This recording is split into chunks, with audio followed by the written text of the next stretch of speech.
Oh boy.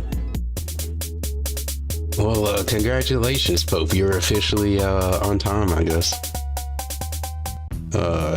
Can't tell you if that's a bad thing or not. But hello, Ziggy, Kana.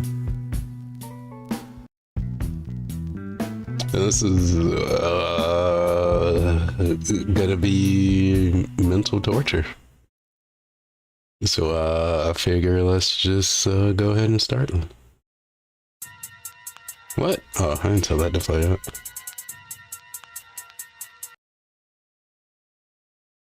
What am I doing here? Yeah,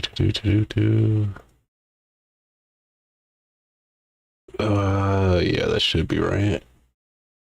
And we're just gonna hop in because it gets really fucking stupid. All of it is stupid, but some parts more than others. We just gotta determine that, but fuck. Some of this is getting sped up. I just can't. But he starts out strong. Oops. Gotta hear the shredding, very important. Eggnog, I haven't had it in like a few years. I don't think it's really that good. What is going on, everyone? I'm back. It's the post-Christmas special, and today we're going to be talking about, of course, everything. He's got his little but instead of just the usual, it just looks like a grandma sweater. What's going to happen upcoming in 2024? How about my year-end look at series? that undershirt too. Look at the collar. Ideas for playthroughs coming up soon. It's looking a little well, we also got some Rockstar leaks to discuss today. So it's a very exciting podcast. Very exciting. Stick around for all this and more right after the intro. Oh, he did this stupid code opening thing. I guess when he thinks he has really important stuff to talk about, that's when he does it. Other days he don't give a fuck and he just don't do it.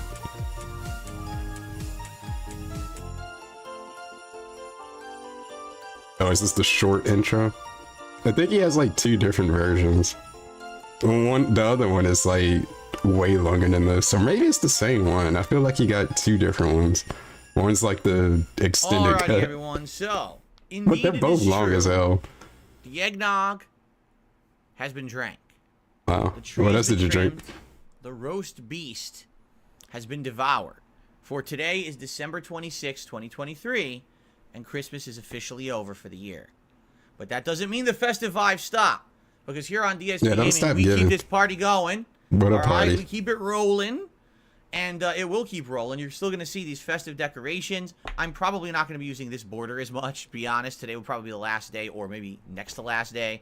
But you will still see some cool winter stuff around here. I'm going to keep the festive. It wouldn't be as bad if he didn't try to take himself as like wants you to take him as serious as he wants you to take him, but he acts like this. But like, until like early he doesn't have the charisma to come off charming of being silly. He just comes off as a fucking clown. I love this time of year, and it's not over yet. It's endearing when some people can do it and pull it off, but he can't fucking do it. On today's show, it's just annoying as shit when he does it. Yours when we get to the Q&A segment and the open discussion segment near the end of the show.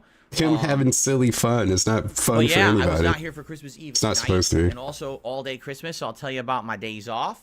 I'll also tell you about what I got for Christmas. Oh, yeah. Wow. You might have a little hint about that already. Big flex. I didn't notice. Every time I wear an undershirt like this, it actually bothers me. I don't know. It's like a pet peeve of mine if the undershirt's not even. What? I guess it's even now, but it wasn't for a second there. Anyway. Okay. We'll be talking about that and food and all kinds of stuff. As you can see. Also, during my day off, I was absolutely thinking about what we should do in 2024. And I have some good ideas that have popped into my head. Yeah. Of things to do in January based on your feedback, and I want your ideas. I want to hear your feedback. Run my business for me. Also, I need ideas. Tell me what you want. Like, for example, how long certain games are. Now listen to this shit. We have a certain amount of time in January to basically play games before we get to the big new releases at the end of the month, and I want to know if the plans that I've come up with fit in line with that, or maybe I'm either over assuming that we have as much time as we have, or maybe I'm under. Maybe it's not enough. So. Basically, like, it's just crazy how much he wants his chat to basically run the stream for him. So basically, I need feedback to tell me what you guys want to watch, but also tell me how long are these games so I can like know how to fit it in. Like what part actively does he? Which part is his job? Just playing the fucking game? Just hitting start, record, and playing the game. That's his job. All the other shit is everybody else. Tell me what you want, and tell me how long the games are too, so I can know if I can fit it in the schedule. We can't look into it at all. Just tell me. But it's like, how are we supposed to know how long these games are? Shit that's coming out in January. I don't even know it's coming out in January. Is it 10 hours, 12 hours, 15 hours, 20? I don't fucking know. How are we supposed to know? It's such a odd thing. Just play the game. Such an odd thing to ask for. But yeah, they got to put in all the work. Put in the work. That's going to be today. And then also, some news. Rockstar Games, huge leak, which incidentally is just the leftovers so many specific like qualifications to what game he can play. Not only what game, but when he can play it. Because if he's playing a somewhat similar game in the time span, he can't play that game just because of variety. But then he goes against that. It just doesn't make sense. He'll say he can't play this, but then like a couple months later, in the same exact situation, he'll play like that same game. But I wasn't. Like he'll be in the same situation. He tell you he can't do something, but he magically can. 10 years or it's okay to. And what games they were making, and the financial choices they were making, and the things they were working on. 100%, I was dead on correct. I mean, but we all or assuming kind of knew that though, the whole Rockstar thing. Of Grand Theft Auto Online. I mean, wait till you hear what we're going to talk about today. The games that they already had planned and were in development, right, and were ready to go. And the games that were never made and or canceled or otherwise turned into other crappy stuff. Crappy stuff. Because GTA Online was essentially printing crappy stuff. Which I think at some point during this, I was kind of in and out. Like, he was kind of halfway praising Rockstar that, yeah, they make such good games. So now I want to know what's the crappy stuff that they made instead. Like, is he just talking about GTA Online? That's the crappy stuff? I guess. I don't know what other projects or other Rockstar-related stuff that he's talking about. Printing them money, and they didn't want to put time and effort into anything else. So, this should be a good show today. First of all, I'd like to say happy holidays. I hope you all had a great Christmas. Everyone out there watching, whether you're here live with me this morning. I mean, it does suck overall. Yeah, I would love to get those other games and ideas that they were working on. Was a fun one, but yeah, GTA Online happened. But like, we're getting GTA 6. It's all good. It's coming at some point, and I'm sure it's going to be really good. So it's like, yeah. Most people. Like, I get it. It does suck, but man, reacting the way that he reacts to it, what the fuck? An overall feeling of like joy. He's the detriment to game. I'm spoiling myself. In your life, a lot of people tend to forget that. They think, well, I didn't get what I wanted on Christmas morning, and therefore this is awful. Well, you have to stop being like the Grinch and start being like the Who's in Whoville. All right, that's all I'm gonna say. So right now, you should paint a giant or attach a giant. Yeah, that is wild though. Not even one DLC. At least one. That is crazy though. Live-action Grinch movie. And you should start singing Davudores in the streets right now. Like nothing. It is the day after Christmas, and you know, now is the time. If you're ever going to, now would be the time, right? Anyway, let's continue. They just reworked them into online stuff. Let's talk about everything. Let's start at the beginning. I can't blame them. Being that this is the day after Christmas. Big snort. It is Boxing Day. For those who don't know, this is an annual holiday in Great Britain. Well, this is getting the skip. They box each other in the streets. They just walk up, and if you're not careful, someone will just, cold cock you right in the jaw. And then they'll actually steal all your Christmas pudding. They'll go right into your pants or into your fridge, and they'll take all your leftovers. It's pretty messed up. I don't know why they think this is a great holiday over there when you just walk in and cold cock. Like, what's the point of this? To make some lame-ass joke? It's not that, but it has something to do with boxes or something like that. I don't know. I really don't care. I'm American. You know, I don't give a shit. Well, happy Boxing Day to those who actually celebrate it. I appreciate all of you out there who are still here hanging out with me today, despite the fact that it may still be about, you know, a holiday. In fact, Carlac just said Boxing Day is about charity, orphanages. Like, what's the point of saying this? Like, happy this holiday that I don't even know what the fuck it is, but happy holiday to this, and like try to tell us about it and make some lame joke. It's like, you don't celebrate it. You don't even know what it is. Why even bring it up? Oh, you're not going to catch me saying Happy Boxing Day. I don't know what it is and it doesn't pertain to me. I'm not going to entertain some shit that I don't even know what it is. For what? The people that enjoy it, let them enjoy it. I don't know. So I'm not going to bring it up, but whatever. On their doors for gifts for the kids, and you would typically give gifts to your servants. Oh, I see. So in your giant like, this household the of servants, driest comedy. it's typical in Great Britain that all of you over there would have insanely huge mansions, households. You know, you'd have like a butler whose name is like Wadsworth, right? And you have like a whole like staff, his like humor. a cook. You know, It's either scat or extremely dry sarcasm. Yards as well. So you would serve. Those are his two types of jokes. They would say, you know, Happy Boxing Day, and they would give them like a raisin. And they say, oh, thank you so much. Just overdrawn out, ran into the ground, extremely dry sarcasm and over exaggeration. Obviously, I don't know what the hell I'm talking about. I'm just joking. But anyway, guys, let's talk about, you know, what I did for my Christmas Eve and Christmas Day, because I know you guys want to know. I mean, why else would you be here, right? You don't care about games or you don't. YouTube shit. You want to hear about what I did on Christmas, right? All right, what do we do? Oh, we got to run it back. Basically, Christmas on Eve. Christmas Eve. Yeah. On Christmas Eve, I finished up with my React stream. And after I finished up with my React stream, I realized, oh, I have to basically do, like, a bunch of stuff. Just a quick derail. Like, well, not even a derail, but I'm just kind of, I guess I'm kind of long stroking. Why the fuck does he recap what he did the day before at the beginning of his podcast? Isn't that what the daily wrap is for? I've been noticing he's been doing that. For whatever reason, he just loves to talk about what the fuck he's doing, what he's already done the previous day, and what he's going to do at like a week out. But he seems to really love that. But yeah, what is the point of recapping the day at the beginning of the next day? Isn't that what the daily wrap is for? But he does it anyway. So you might as well, if you want to know, like, the daily wrap is pointless then. Just watch the beginning of the Level 1 podcast and he'll tell you in greater detail too, because he has a bigger time frame about what he did. He's going to go over it anyway. Because I want to finish up with work and be done with it. I don't want to have to come back into this office at all.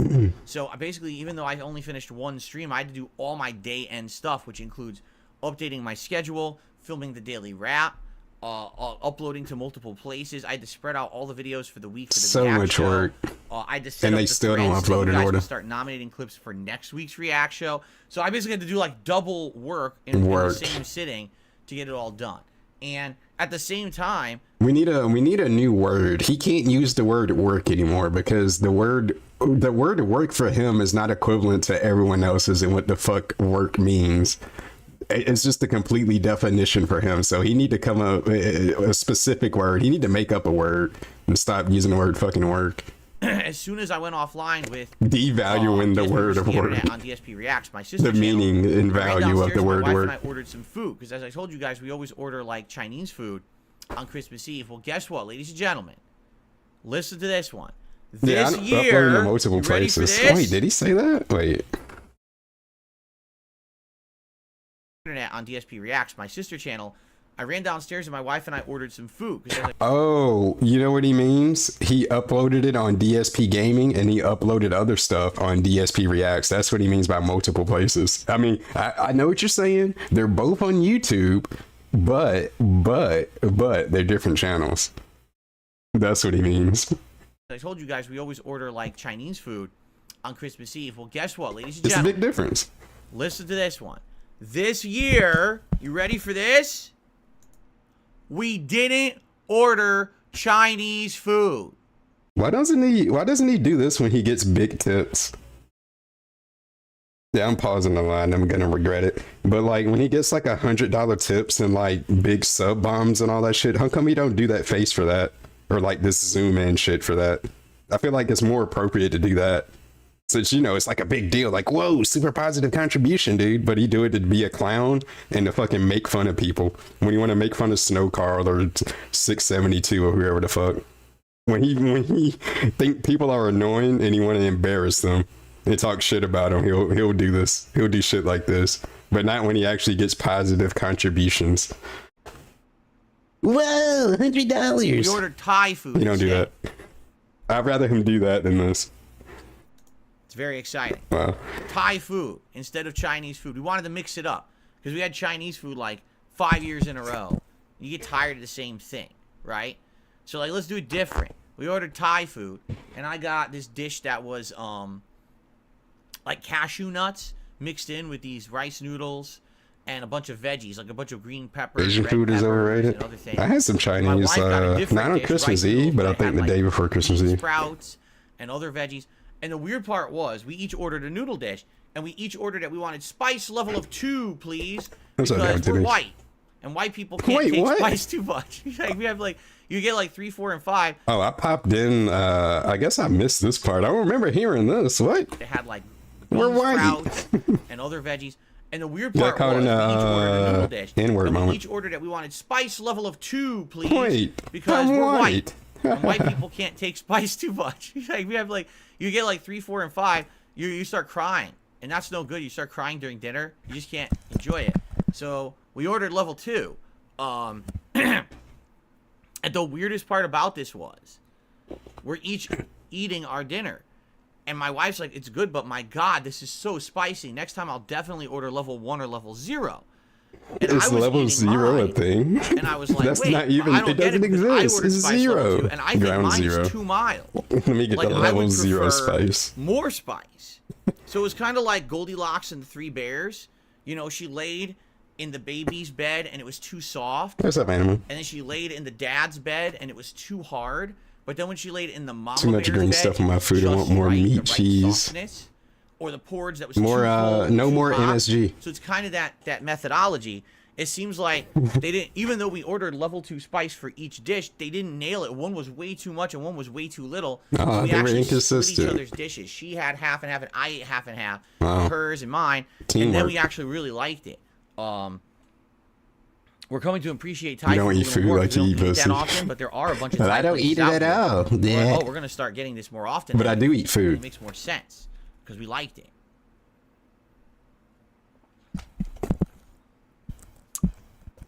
So we had Thai food, and excuse me. And then after that, we just kind of hung out for a while. We played with Jasper Kitty. Jasper got some of his toys. Government name. Yes, he opened his stocking of toys, and we gave him a little green, like, cushy ball, and a little green, like, tinsel. Fish ball? It was red, a red tinsel ball that he was, like, playing with and running around the house. Can you show us it? Okay. So he was playing with those, and he's got a new collar, or is he had that one? Well, my wife wanted to relax a little bit. My wife. And she wanted to play a game, and one of the games that has just been added to Game Pass is Far Cry 6. So she actually booted up Far Cry 6 and kind of played like through the intro, and I helped her through, you know, telling her some of the differences between Far Cry 6 and 5. She had played 5 a couple years ago. And she liked the game, no, 5. Oh yeah, 5. I'm thinking of 5. 5 was the one with the But overall, the game's a little addicting. The racist people. Stuff. So she started playing Far Cry 6. I watched her play that for a little bit, and basically then she was like, "All right, you got to open your presents," and I was like, "But it's not Christmas yet. It's still Christmas Eve." And my wife's like, "No, you have to open the presents." I said, "But that's against the rules." How old are y'all? The rules say you're not allowed to open your presents. This dude is stuck in like movie TV land. Because it's our family. I don't want to hear you ever say that ever again. He wanted his whole life to be like a Christmas Story and like all these sitcoms and shit. He just actually, okay, honey. Just wants to be a sitcom character. And so that's how you treat life. I opened my presents, and the first present that I opened, Jasper is going crazy on the mic. If you're wondering why the mic is moving, if you hear anything, he's rubbing his face all over the mic. I can. Jasper, you're being very ridiculous today. Look at that. I don't know who would be wondering that. I mean, I see you have a cat in your lap. Okay, so first of all, I opened my first present. All right, and it is this very nice sweater. Ooh. As you can see. Now, this sweater can be zipped up as well. Look at him. But I actually zipped it up. And actually like an old grandma. Yeah. It looks pretty nice, right? I actually really like it zipped up. The problem is, the sun is out today. Wow. So as I was setting up for today's stream, I had it zipped up just like this.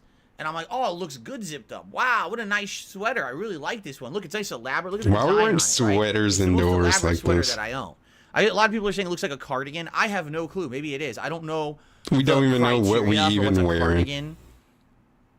Or what's just like a normal sweater or whatever. I have no idea. All right. But the other thing I like is that it's a color I don't have. Like, I don't have any clothes of this color. So it's perfect. It, like, Who are you trying to impress, though? Accentuates and expands my wardrobe options, right? He should just go back to the gamer shirts because this shit makes him look so out of place. Like, I'm getting hot. Like, I started sweating. Like, I'm not even kidding. Like, my chest was nothing sweating. really seems to fit him. Winter. Like, that looks correct on him, or like in the house. Why? That fits his style if he has one. Clear. It's not like my heat is blasting in my house and it's hot in here. The heat does not reach this office at all. He should just go back to the gamer shirts because none of this shit works for him. He's on this office wall and it just looks off. So I unzipped it, and that's what I'll have to do. Zip it's 100% cardigan. You guys think so? Hey, hon. Okay, if it's a cardigan, it's a cardigan. I'm rolling with that. I'm gonna say it's my Christmas cardigan, a gift for my wife. I really like it. So I think it's comfy. It looks nice. Comfy cardigan. And it's nice too. I can wear this outside too. Like, it's not just something you wear around the house, right? But I'm hoping, like, if I get hot, I have to unzip again. That's why I had it unzipped to start. Because, man, it gets hot wearing this thing indoors because of the sun on the office. If it were a cool rainy day outside, it would be perfect, you know. But what are you gonna do? So anyway, it's a cool rainy day outside, so I'm gonna wear my zip up cardigan inside. So this is my first gift, and my wife also got me some cologne. Here's the thing. We used to wear cologne and perfume. Not expensive ones, by the way. I want to make that. Why do you gotta qualify that? Like TJ Maxx or Marshall. It wasn't expensive. In there, you know, you would grab a bottle for like between $10 to $30, and it'd be like a giant bottle. Damn, he really, whenever he buys something, he really got to go out of his way to let you know that it wasn't expensive, so we can't say that he spent money on something that was expensive. But he'd do it anyway. Yeah, it's like, who's gonna smell it? The people that Fred Meyer. So that's what we used to do. And we used to wear cologne and perfume all the time pre-COVID. But this doesn't make sense. And then when COVID hit, well, you don't go out anymore. Yeah. Like, we stopped going out. Yeah, we stopped going out, so we don't need it. Regularly wearing this stuff. Basically, life just changed. It was a shame. I think that was nice. Every week we were going out and we were having good activity together, and we had regular places we like to hang out and go and eat. It all changed. A lot of the places we used to go are closed or changed to different businesses after COVID. So we stopped going out, so we stopped smelling good. Screwed up a lot of stuff. So my wife actually, for the first time in years, bought me a new bottle of cologne. I was like, oh, this is nice. I'm wearing it right now. Why, though? Before you ask me what it is, I literally have no idea. I don't pay any attention. You know me. We can't smell it. I'm sure if you ask my wife, she'd be able to tell you exactly what it is. I have no clue. It smells great. I'm pretty sure this is one that either we've had before, or like we were in a store and you have the samplers, you smell the samplers, and we smelled it and really liked it. It's a little scratches in the stream. I have no clue what it is. But anyway. We don't know. We don't know what we putting on as cologne. We don't know what we even classify what we're wearing on our fucking body. We don't know anything, but we like it though. It's great. So yeah, I'm wearing this. I'm wearing some cologne today with my brand new sweater. So I'm basically all decked out in my Christmas gifts, right? Wow. That's what I'm wearing right now, which is nice to have this the day after Christmas. It's nice to know that my wife had some nice thought she put into it and got me some nice things. I mean, so yeah, so that was our Christmas sure. Eve. I'll let them have that one. That'll be nice. And it's still the festive season. Jasper had his toys. I had my gifts. Yeah, what did he get her? I don't think he talked about that. Did I have? No, I didn't have the cider until yesterday. We got our drinks mixed up. We don't even know what we had. Like a mixed drink. It sounds like you got a bunch of different types of alcohol in the house. Like a margarita. That's right. We each had margaritas. Can't even keep track of how much shit you got in the house, alcohol-wise. And then we got it all mixed up. Was it the margarita or the rum or the tequila? Christmas Day was both a chill, but fun day as well. All right. It was that for retro. Fun day. We woke up and we're cooking. We were cooking breakfast together, and so we had scrambled eggs with cheese and a little bit of bacon bits, and we had. Turkey sausage that was frozen. How come y'all can't do that and waffles all the time? That we tossed in the microwave, not the microwave, the toaster. I know we didn't do everything. We were originally going to make everything from scratch, and we were like, do we really want to spend hours cleaning everything up? Because we're going to have an elaborate dinner, and we're like, probably doesn't make sense to do 2 elaborate meals. Let's do an easier breakfast. So we did. Elaborate. And as we were eating our breakfast, But the thing is, here's the thing: elaborate to him is just like a normal meal for like other people. Like I don't know, like what's elaborate about it? Like it's a 5-star, yeah, it's like a 5-star restaurant dish. we had Christmas Like music the shit playing, that costs like which was nice. like $100, but it's just like a leaf and like some chocolate sauce on it or some shit. We fed the animals out back because, like I told you guys, we have all kinds of woodland creatures that come into our backyard every morning. Because number one, we have some nuts that we'll like put out on the back step, and number two, we have this suet dispenser now. It's a little cage, and you put the HOA probably bird food in there. And as strict as they are, I could imagine that he probably shouldn't be doing that, or they would probably have a problem with him like leaving food out and letting the backyard creatures fucking feast back there. To see all these wild creatures out there, I would only guess that they would have a pretty big problem with that, as strict as they are about other shit. I've always told you guys, this is a cat house, a cat style house, like cat style house with the amount of space to run around in, the things to climb and jump in, and then having a backyard where we can have all these wild it's a whole gymnasium. He loves it. So he was having a great time. Such a social. I have a cat style house.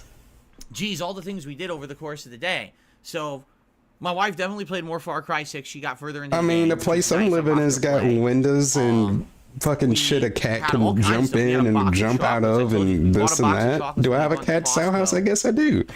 I would imagine most people have a cat style house.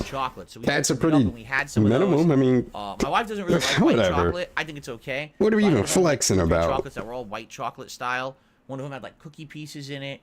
One of them was supposed to have pistachio, but didn't really taste like pistachio. Cat style house. The one that I had that I really liked, it was so weird. It was supposed to be like they tended not to do too much of just the backyard. Then how come he can't have a grill? Like a chocolate cookie cream. I know he can't have a grill. It had like cookie pieces in it. I was like, dude, this chocolate can't even have a grill. My wife had a couple too.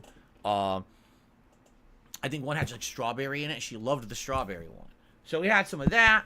Over the course of the day, I had a couple drinks. I had like some of the I bet you whiskey. did. That was in there. That was nice. I actually had a few shots of the peanut butter whiskey over the course of the day. What else? Can't even leave the garbage in front of the garage. Very elaborate.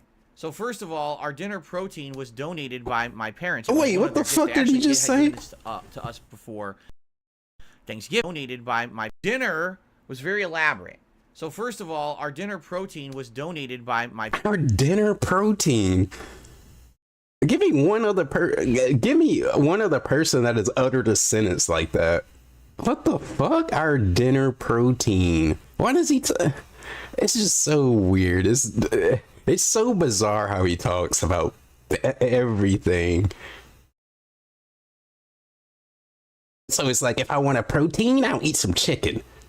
Like, I don't know anyone who just calls it protein. Like I don't know. It's just so, you know what I'm trying to say. It's actual alien speak. Our dinner protein was provided by my parents. My parents. It was very elaborate. One more time. So first of all, our dinner protein. Was our dinner by protein. My parents. It was one of their gifts. They actually had given the us protein of our dinner. Ah, yes. Thanksgiving. We have to save it till Christmas. So what it was these turkey breasts, which are pretty small. They're only like this big, okay? But they're stuffed with stuffing and cranberries, and then they were tightly wrapped with bacon. So what you do is you roast these in your oven. He tries to like sound so smart all the time, and it's like, you don't have to do that. Crispy and full of flavor, and the turkey absorbs the bacon just flavor. Using words where they don't need to be used, or it's just unnecessary. Bacon flavored turkey, which is amazing. Never had that before, and the stuffing actually tasted really good too.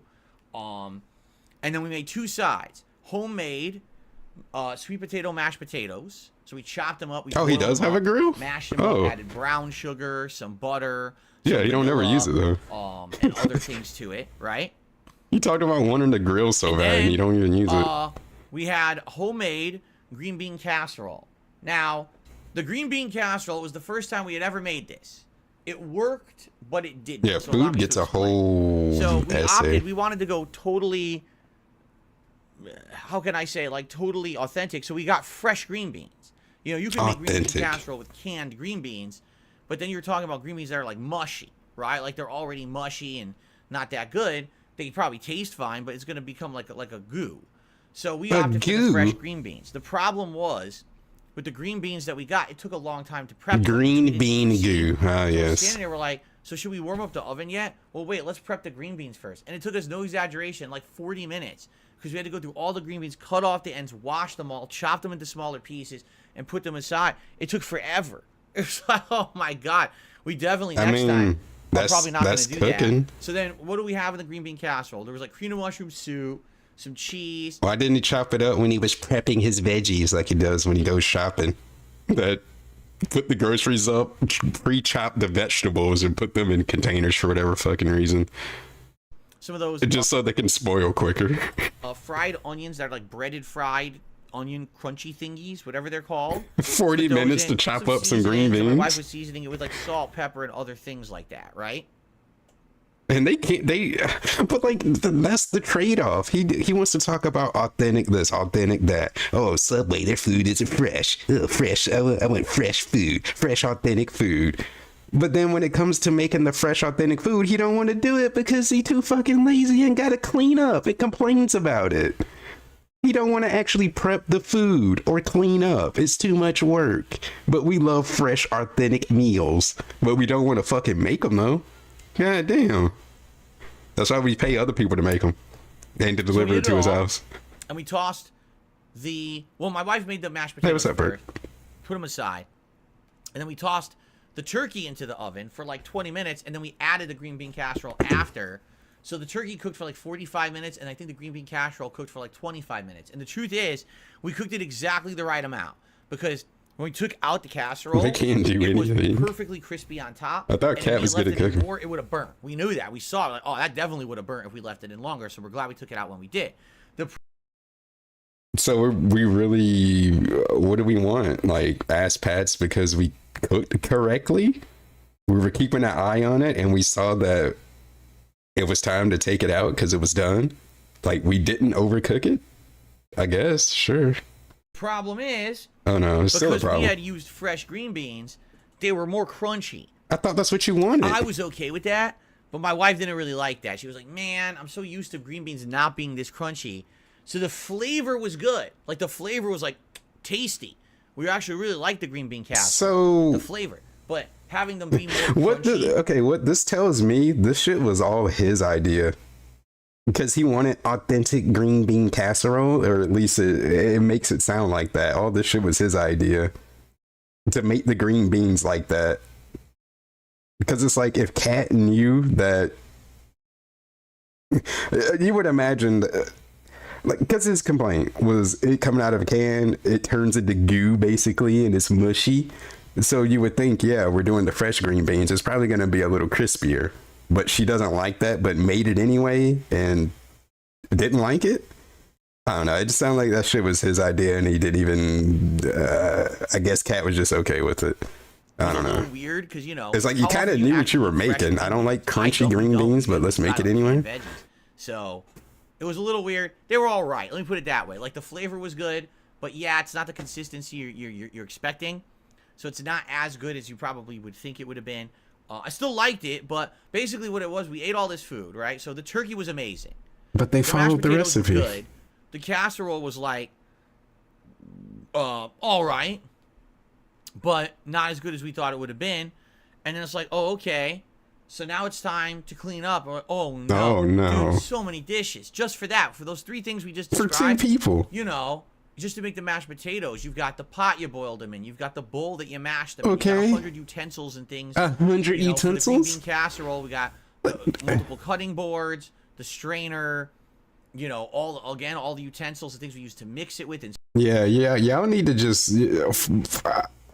I was about to say something really mean, but yeah, y'all need, these are the type of people that need DoorDash. They don't need to be cooking anything or pretend to be cooking things in their house. If this is how he's gonna act about it, I can see why. Stick to your paper bowls and your paper spoons and your paper forks. Well, plastic, you know what I mean. Yeah, stick to your paper plates and just DoorDashing all day, because these people cleaning up is too much work. Pan that we cooked it in, for 2 people. And then we got the pan that we baked the turkey in, and that all, you know, it had stuck to the pan. Yeah, find a Mexican bitch to do it. It's worked before. Bacon's gonna stick right to the pan, even using cooking spray or whatever. It still sticks. There's nothing you can do about it. So now you gotta scrub the pan, dude. It took so long. So the food was good. Like, we really enjoyed our Christmas dinner. Yeah, you get a maid or don't cook. The prep took like over an hour. The cooking took 45 minutes. How old are y'all? And then the cleanup afterward took like another hour. Oh. So you're talking like 3.5 hours out of our day for dinner, right? Out of a day that we wanted to relax. And for 3.5 hours, we were essentially just cooking, baking, cleaning. Oh. That's what I mean. This dude actually wants to exist as like a sea sponge. He just wants to sit there and just exist. He wants to sit there and exist and relax with his wife. Cooking, cleaning, too much fucking work. We want to eat. We just want to eat. We just want to consume. But then we got to prep it and clean up. So we don't like cooking. Jesus fuck, dude. And it's like, we didn't really get anything out of it. Well, you like the food. You got food out of it. What else do you want out of it? And it wasn't relaxing enough, but it's your soulmate. It shouldn't sound that stressful or be like such a, oh, I gotta prep this food. Oh, now we gotta clean up now. Yeah, but you're with your soulmate, though. That's supposed to at least make it somewhat better and not this dreadful fucking thing. Oh, like, jeez. That's the frustrating part. If you have, listen, if you have a big... Yeah, he just wants to be like a sea urchin at the bottom of the fucking sea. Just open his mouth and whatever comes by, that's what he gets. You know, I'm an adult. I get this. I really now have grown to appreciate what my mom and dad used to do for us when I was a kid. And in fact, I called my mom. They just now hit him. I personally thanked her. They just now hit him at 41. For the holidays and the way that you did up the house and everything back then. Yeah, like all that cooking and stuff that you did. Really man, that shit takes like a long time, and it's like work. And they want to know. They want to hear. I really appreciate you, Mom. They're very interested. Fucking 41 years later. Really positive memories to share with everybody, and I really am thankful for that. And she was so happy that I said that. You know, you may not realize that, but your parents would be super happy. Yeah, he said cats cooks every day apparently around the holidays, because I'll tell you, they will appreciate it. Even if you don't think they would and they don't say nothing, they'll still appreciate it. Okay. So anyway, but now Cat don't even want to fucking clean up. Family, right? And you do all that work, then you're feeding 1 million people, and it seems like it's worth it. When there's only 2 of us, it's me and my wife. Right? Yeah, you shouldn't be saying that. That makes you sound even more like a not useful person. There was no turkey left over. We had just enough for the 2 of us. The mashed potatoes were good, but we were like, there's not really, do we really want to save them? We didn't have any other meals planned where we could really eat the mashed potatoes with them. And the green bean casserole, we didn't like that much because the green beans were too crunchy. So we threw it out. No leftovers. So we did all that work. And we threw out the mashed potatoes because there's nothing that we were going to eat them with. But you can still just eat mashed potatoes. I mean, it may not be ideal. You might not have your protein to eat with it, but you can just eat some mashed potatoes. Why not? Let's just throw it out. We got nothing else we can eat this shit with. We got nothing to pair it with. Let's throw it out. And the green bean casserole, yeah, fuck it, whatever, toss it out. We have no leftovers, at least with Thanksgiving, right? Thanksgiving, we put a ton of work into it, and then we had like 3 days of leftovers. So it was kind of worth it. I mean, if they didn't like the casserole, fine, but there was nothing wrong with the potatoes. You could just eat them. It was good at the moment, but man, it didn't seem like it was worth Yeah, you can open a can of corn. You can do something with it. So nah, you know what this is like? You know what this is like, because this is his thinking. He did the same shit when he was making the tacos, I want to say. Where he had like that little bit of hamburger meat left, and in the reflection of the Poorly Cooking with the King, you could see him throw that shit in the trash can, because he was like, well, I don't really have anything to really make with this, and it's just like a little bit, and I don't want to save it, so he just threw it away. Just didn't. I can't believe he did that. I would be so fucking mad. Oh my god, if he did that. Like if he did that in front of me. Just perfectly fine hamburger meat that we can use at any time. We don't need it now. Fuck it. Throw it away.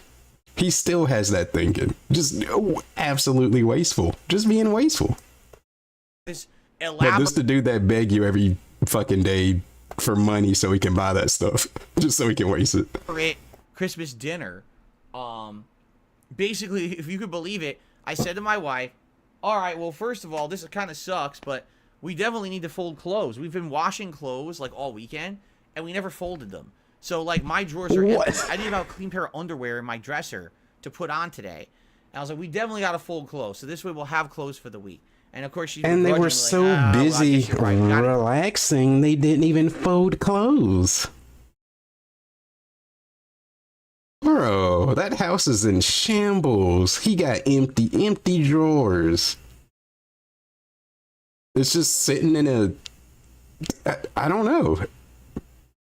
It's just sitting in like a hamper. It's still in the dryer. I don't even know where the clothes are at, but they ain't in the fucking drawers. We didn't even fold them.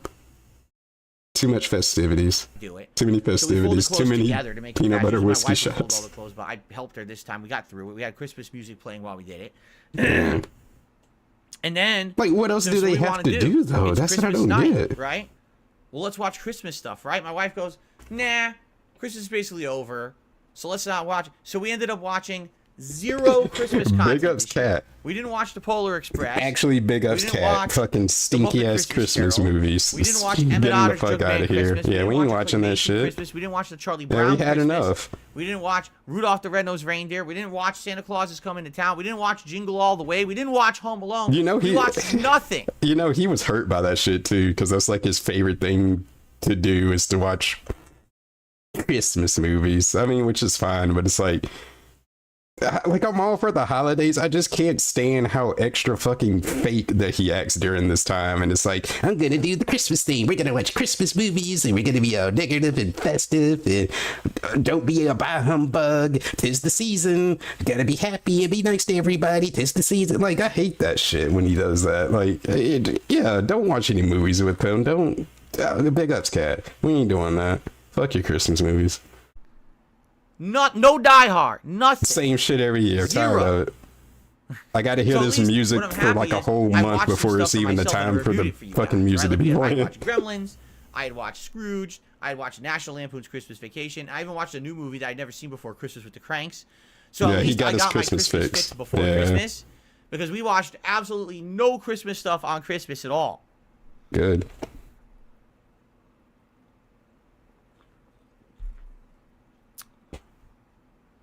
So, there you go.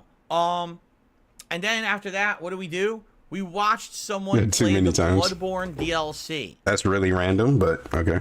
Yes, we started watching someone play the Old Hunters Bloodborne DLC. And we basically watched up through them going through the intro part, the first few hours, and get to the Ludwig boss and beat Ludwig. Yeah, she got me set for life off of that. Let me tell you, for all the people that gave me shit many years ago, why are we bringing this up? about when I got to Ludwig and he kicked my ass and I rage quit that DLC. How long ago was that? I don't think I've seen, because we've watched a few people play that DLC now. We haven't seen a single person easily get through that beginning part and beat Ludwig. This is another person. It took them like 2 hours to beat Ludwig. You know, that is a hard ass boss. Yeah, he didn't talk about what he got, Cat. I don't know if he's gonna talk about it. We'll never know. So I'm happy that I went. It's none of our business. And I replayed. But he can sit up here and flex what he got her, or what she got him. Ludwig, I kicked his ass. Remember that? Well, man, you guys gave me so much shit when I first played it many years ago. But it's funny because everyone had a hard time their first time. That's one of the harder DLCs ever for like any game. Right? Ever. It really is just really difficult. So anyway, you know, we watched that. We fast forwarded through. We didn't watch like 2 hours of this person fighting the boss, but we fast forwarded through that, and that was, I think that was that. Like I said, I had a few shots of peanut butter whiskey at night. I bet you did. And that was about it. That was our Christmas. How many? So our Christmas was nice. Let me see the bottle. Don't get me wrong. Our Christmas was nice, but I do feel like the fact that we spent like 3.5 hours essentially cooking dinner and cleaning after it, and then we had to fold clothes, right? It kind of like took away. It would have been nice if we just had a day where we... Bro, what do you want to do? What do you want to do? You had the whole ass all the time outside of that. You had to cook and fold some clothes. My guy. My guy. As he gives us this face. And we're complaining about that on Christmas. We're complaining on Christmas because we had to cook and fold clothes.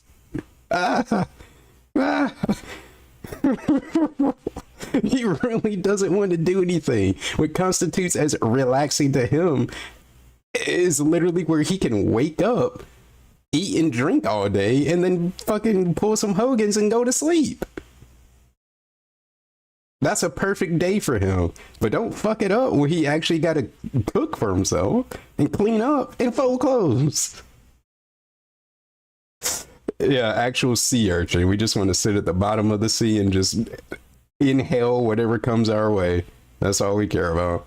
That's all we want to do. Everything relaxing, but would it be an actual if you're potato? gonna have a big elaborate meal, someone's got to cook it, someone's got to clean after it, and it's us. So, it did take away from the day, I feel. But it took away from the day. I did enjoy having a day and a half away from streams and from work and everything. I had a great time with my wife. I always do. We had to fold clothes. Time. But it's funny because before I started the podcast this morning, someone said in the chat, I think it was Usagi Jojo, he says, what you guys should really do is you should plan out time that you can go to a cabin or something out there and spend a few days together, and that way you don't have to worry about cooking and cleaning or whatever. What? I was like, that would be nice. But No, hold on. Wait. I missed this part too. time that you can go to a cabin or something out there. A cabin? What? Someone said in the chat, I think it was Usagi Jojo, he says, what you guys should really do is you should plan out time that you can go to a cabin or something out there and spend a few days together, and that way you don't have to worry about cooking and cleaning or whatever. I'm done. I don't know if that was a LARPer or not, but given the benefit of the doubt that it's not a LARPer, don't enable this behavior. These two grown ass adults. What you should do is go to a cabin so you don't have to cook or clean or do anything. Yeah. This dude living cabins cook food for you. I guess he means I don't know, like a resort. I'm thinking of a ski resort or some shit. Not here a cabin. But I don't know. I guess what they have room service and man. I forgot what I was really going to say. That would be nice, but there's a couple factors why we can't do that. Factor number one, we have a cat named Jasper Kitty. And if we were to go away for a few days, we'd have to find a way for him to get taken care of. Now, does that mean that we put him in a boarding thing? I mean, that might actually traumatize him. He's never been with anyone but us before. Huh? Plus, those are expensive. A boarding school? Do we pay for a house? Wait, no. But he's done this before. When we weren't supposed to know that he had Jasper when he went to Connecticut to get fucking married. Isn't that what he did? He said he had a house sitter. That's why he didn't tell us that he had Jasper. He was scared of people airdropping into the Snort Fort and stealing Jasper or some shit. So he literally, he got somebody to. Why can't he do that? Why can't he do that again? Did he forget about that? Did that neighbor die? Why is it an issue now? We had the solution at one point. What happened? Nah, this dude is just lying his ass off. It's just him making up some shit to be I really don't want to do that. And this is a bullshit excuse why? None of this is making sense now. But you've done that before. But us before, Plus, those are expensive. I have to find a way for him to get taken care of. Now, does that mean that we put him in a boarding thing? I mean, and Jasper is going to be traumatized if he's with anybody other than these two individuals. For a house sitter to come by and for an hour, you've done that. Play with him, feed him. He is very, very afraid of other humans than us. When we have people who come and visit the house for various reasons, like this year, the Comcast guy came by. When he came by, Jasper runs for the hills. And he hides under the bed and wants nothing to do with anyone. He just, you know what I mean? He's afraid. He doesn't want to interact with other humans. He doesn't trust them. So he's like you. So, I don't know how that would go down. That's number one. Number two, I just don't have the luxury of having multiple days away from work. I thought you were successful. This weekend was great, and I was happy to celebrate it because you guys were so supportive back during my Christmas marathon on Saturday. I got a bunch of extra tips, a bunch of extra memberships. Because of that extra, essentially, that I got that day, it allowed me to say, oh, well, now I have the next 1 to 2 days I'm not going to be streaming. It makes up for that. 1 to 2 days, that's his allowance. The fact that yesterday, or 2 days ago, You know, I only streamed half, and yesterday I didn't stream at all. It covers that. So now it's as if I did a normal week, basically, you know? Because that's the other weird thing, too. People are like, oh, you made so much. You made bank on the Christmas marathon. Yeah, and it basically spaces out because I didn't work for like 2 days after that, so it's just even. It breaks even as if it were a normal week, you know? It's not like I ran off like a bandit making tons of money.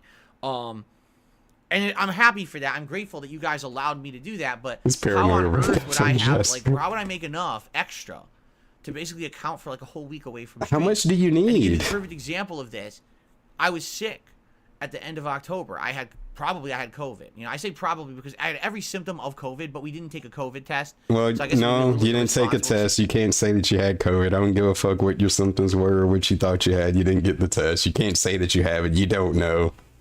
Debunked. You didn't have COVID. I don't care if he did factually have COVID. He didn't take the test. You can't say that. I had COVID when I'm not 100% sure I did, but I'm pretty sure I had COVID. Okay, it was really bad. Nope. I lost about a week of work, and when I came back, I mean, yeah, things went well, but the problem was I lost a week of work, and there's no way to make up for that. So I've been hurting since the end of October, and things have been tight and stuff, you know. I missed out on a few days at the end of October. We're at the end of December. We're still hurting, but we got a successful business.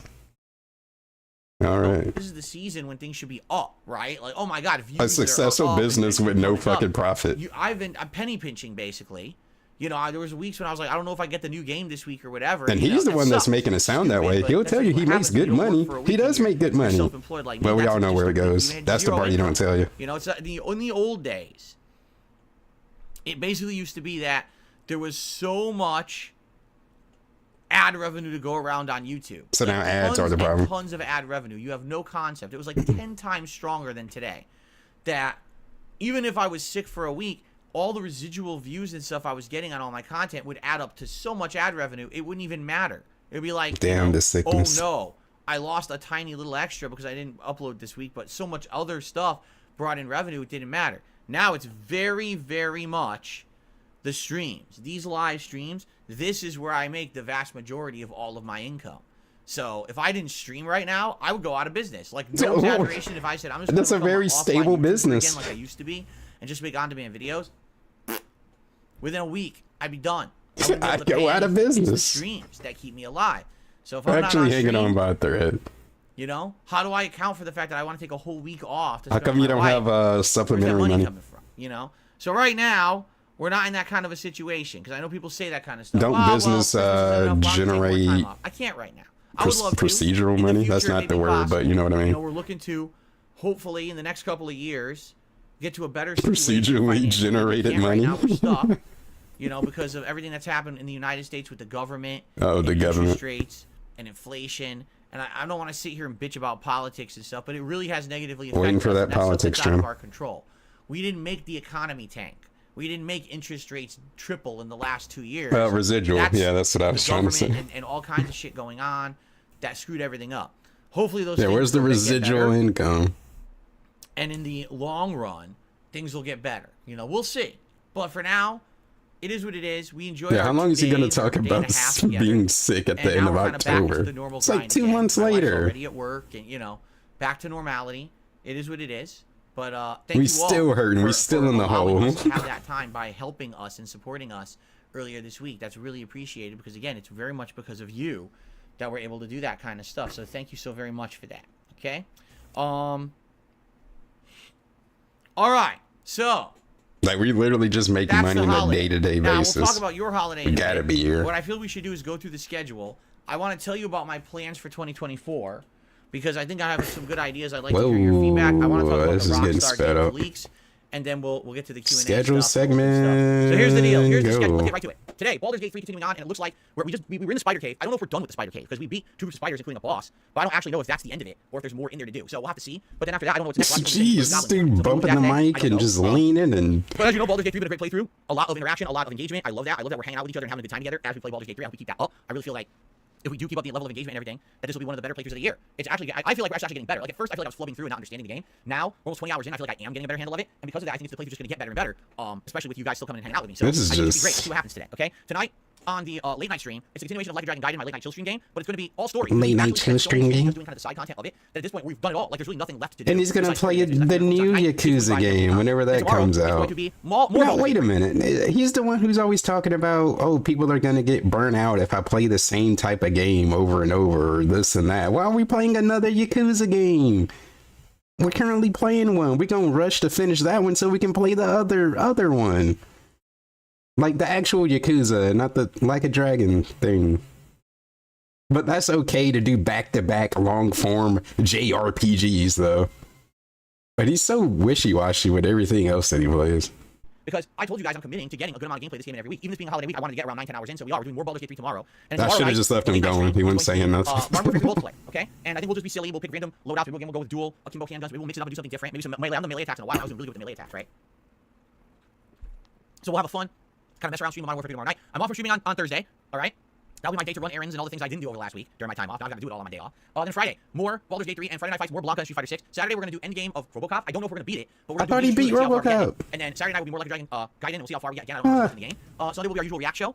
And then Sunday night, we'll likely be... Yeah, I thought he finished it. So maybe we'll do like Modern Warfare. If it looks like we're about to finish RoboCop... He's got like an hour left in that game. Finish it off, we'll see. And then basically what we're going to do is we're going to balance... It was the devilish face. These other games that we finished. Fellow Vissy Poppers. Right, like what's the next big thing once you wrap up RoboCop and you wrap up... Vissy Pops. Well, that's what we need to talk about. First of all, the year-end series, all right, is going to be fun. The year-end series are my Game of the Year awards, my most disappointing games of the year countdowns, and something new this year, which I really hope you guys will participate in because it's really your last few days. Oh, wait. The viewer's choice, best playthroughs of 2023 countdown. Wait, do I care about this? This is a brand new, awesome idea that I feel would be really good to do because we get your feedback in this one.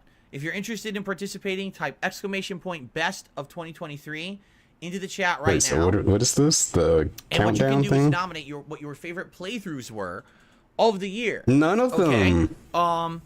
And basically, what was even a standout playthrough from this nominating guy? Next week, and then basically over the Name weekend, me one playthrough. I'm gonna tally we could say was the best of. Okay, I can't think of none. Make a poll based on the most nominated games, and you guys are gonna vote for a couple days, and that's gonna determine. He can't even tell you what playthroughs were good. Come that first you week gotta of tell. January, likely those That's not for me to decide. Like January 5th or something like that.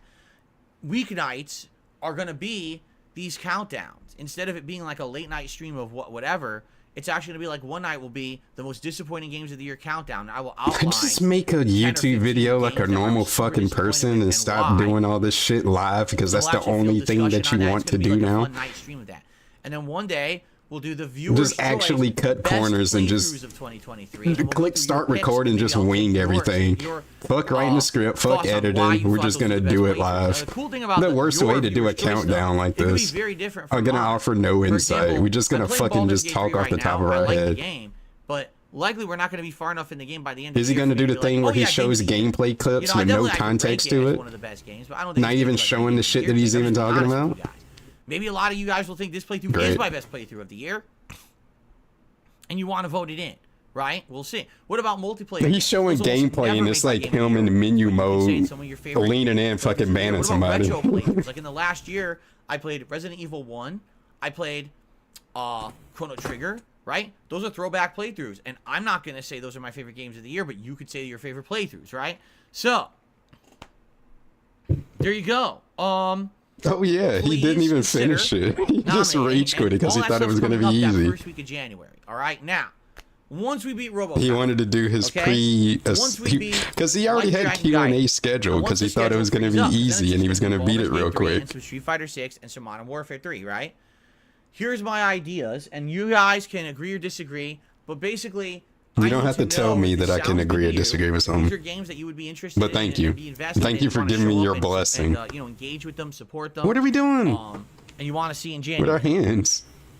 But also, the dude about to do a tri-beam like he's fucking TM. The fuck was that? Also, these are games that you disagree, but basically, I need to know if this sounds good to you. If these are games that you would be interested in and be invested in, you want to show up and engage with them, support them, and you want to see in January.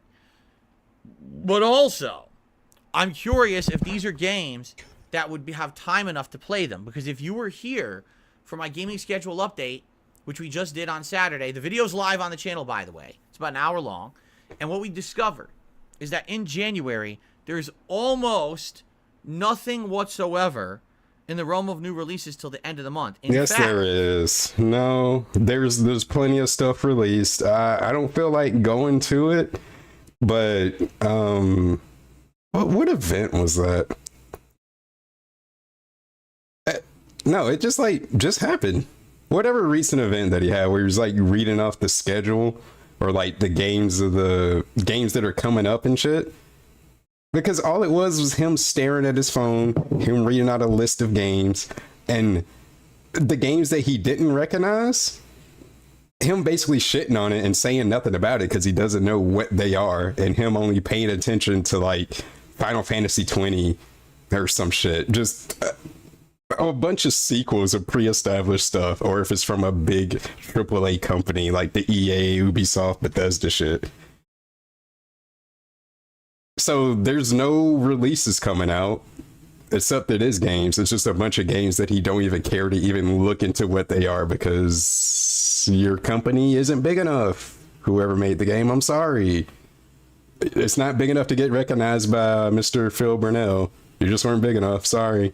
Your games don't exist. They actually don't exist and they're not releasing. And no one should think about them or care about them, according to the way this dude treat games. I'm going to open up the schedule right here. Literally, the only games coming out in January, super normal. January 8th, and it's some kind of an indie horror game on PC, and no one knows if it's good yet. It's just a possibility because I have a mini PC now.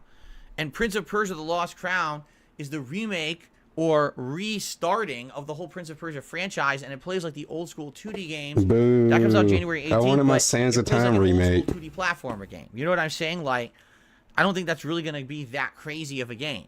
So, because I think they were doing it. The big two games but coming the out company in January that they had are working on it, they both come out January 26th. They basically turned out to be trash, and then they just scrapped the whole thing, and they turned it into whatever this new Prince of Persia game is. All right, and I'm excited for that. I hope that you guys are too.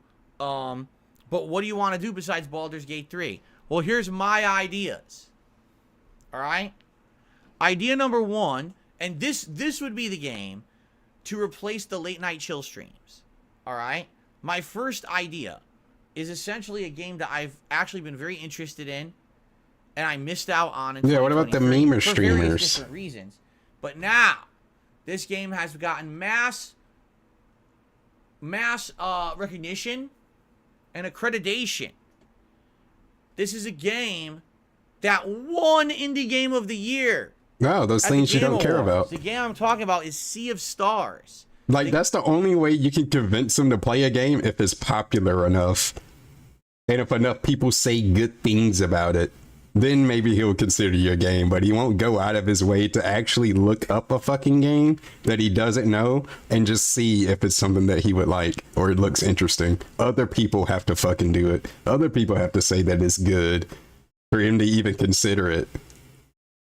Such a gamer, though. Do you want to think for yourself, Mr. Gamer Man, or that's not how we work? Everyone says is kind of the spiritual successor to Chrono Trigger, right? He only playing Baldur's Gate because it won Game of the Year. When I was already playing Chrono Trigger on my mini PC. And I kind of feel like I missed out on a great game because I was doing other stuff. All right? It's on Game Pass. I could easily play this at any time, and I feel like because it's a kind of a game that plays like an older school RPG, we should do it on a late night chill stream. We'll do it once we beat Like a Dragon Gaiden. It'll be the late night chill stream. So that's what will replace Like a Dragon Gaiden. This would not be like a daytime stream. Maybe we would do like one day stream of it just to start it. But I don't think that's going to be something that would work as a daytime stream. I think that's more of a late night crowd game. Oh, it's a chill stream. I don't know how long it is. Chill game. So if you guys could give me information, how long is it? Do you think? Like, is that, what game is it? The Star Ocean? Not Star Ocean. Starfield? No, not Starfield. Fucking Sea of Stars. All these fucking star games. And your seas and your oceans. So, like, it's already out, but, like, why do people gotta find this information for you, man? If anyone knows how long it is, can you tell me how long? think that if I played If anyone knows, during the yeah, this just month, Google it. as a Holy late night game shit! that I balanced with say Street Fighter 6 and some Modern Warfare here or there, would I be able to get through it and finish it? If it's like a 50-hour game, then that's a no. If it's like a 20-hour game, then it's a yeah, right? So I guess that's the question. How long actually is the game? I don't know. Okay, so about 30 hours. Is that true? Wow. Is it about a 30-hour long game? If that's the case, then if we finished Like a Dragon Gaiden by like the first week of January, then we probably Nobody should treat games like this. He make it sound like actual dog shit to play games when you got to think about them 5 and hours a week. got to know how long they are. And Tuesday I'm playing this, but I might need Sea of Stars is about 20 is it a chill stream? Do I need to play it at night? Do I need to play it at day? Like when you got to think about it that way, he makes gaming sound like actual dog shit. Okay. Like, So that's one suggestion. And I'd like your feedback on that. I'm going to be honest. I'm very interested in that. I love Chrono Trigger. It won Indie Game of the Year. Like, there's multiple reasons for me to check out this. Wait, did he say Chrono Trigger? Oh, is it like is that game supposed to be like Chrono Trigger? I guess that's why he's saying And that. I'd like your feedback on that. I don't know anything about this Sea of Stars game. I love Chrono Trigger. It won Indie Game of the Year. Okay, it's like Chrono Trigger. To check out this game. It's not just my own desire. It's like there's other reasons too. Correct? So there you go. That's number one. Okay. Number two. The other game that I'm really interested in actually is a game that at one point we were actually going to play it this year. And for some reason it didn't happen. And then we were going to play it again for another reason. And then we also didn't play it again. Another reason? This is a game that we already had kind of interested in and lined up twice. And then for whatever reason, we never got around to it. I mean, However, you know the reason, though. This is not a new game. This is a game from back in the past. I have played this game before. But only once. Fucking God. And it was a long time ago. What the fuck is the game, man? Content for me. It was very different than the kind of content that I do now. All right? And I'm excited to play it again because people have said to me that they would actually like to see me do a second run of it. All right? But that doesn't necessarily mean that this is something that you guys want to see right now. This is my idea. Okay? What's So the game I would game? say I'm interested in playing. It's also a genre of game. A genre of game. A genre. That you guys really like to see me play. You've outright said this before. You absolutely love it when I play this particular genre of game. And one of the most disappointing things I think that is going to happen in 2024 is that sadly it looks like this genre of game is for the most part going to be forgotten. What? It looks to me like this is a genre that for some reason no one's really making anything for. Right? So, the game that... This is my idea. You could disagree, and it's okay if you disagree. I want to hear your feedback. I think a game playthrough that would be great. That I could do over January. It's a great time for this kind of a game. Would be... Ready? Hold on. It would be...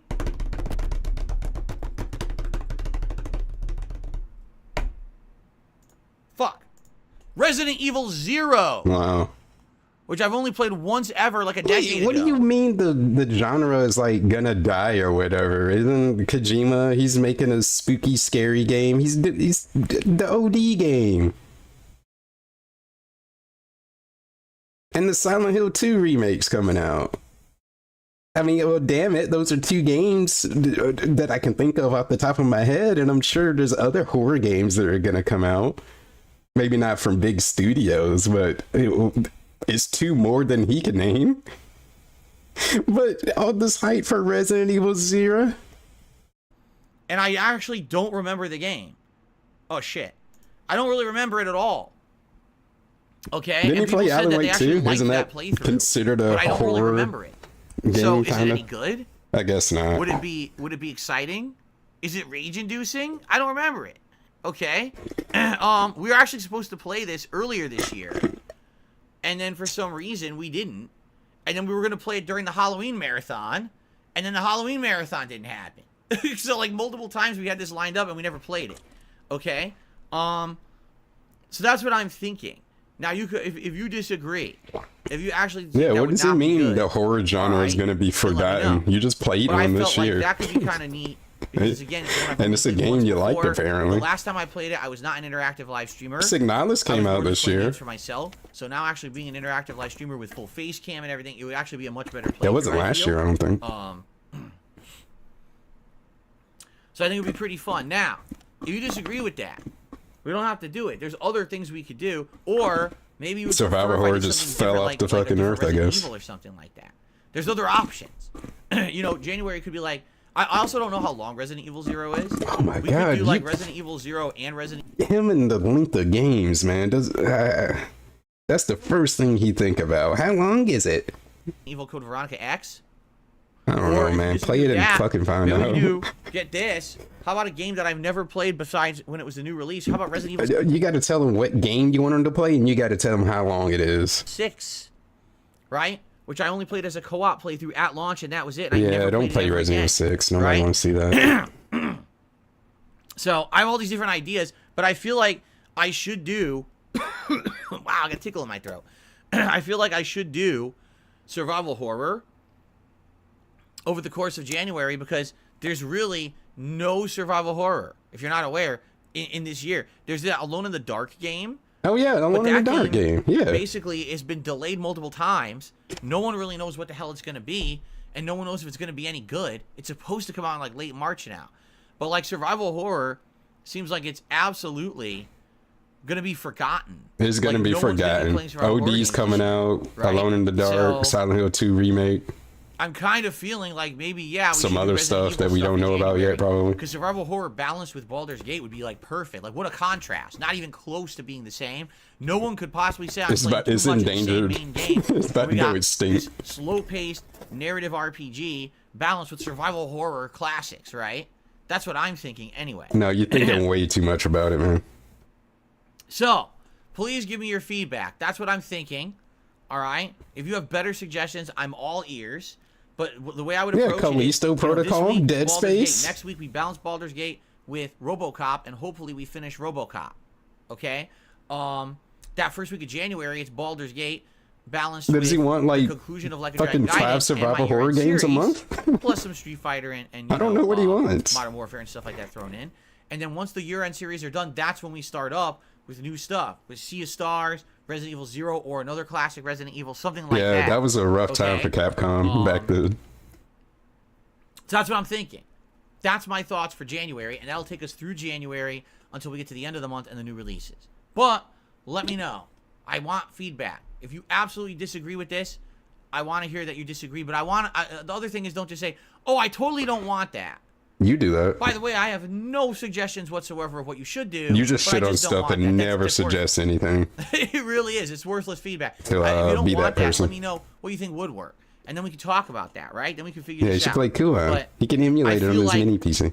This is a good balance for the month. I do. I feel like having more throwback classic, challenging survival horror balanced with this modern RPG that everyone wants to see. Like, this shit is so stupid. Like, okay. Like, I really wish he would just play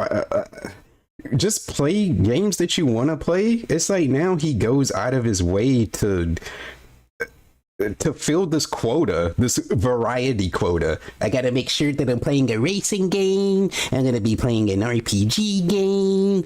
I'm gonna be playing a first-person shooter game, but I can't play too many first-person shooter games, so I gotta play this type of game. Like, just...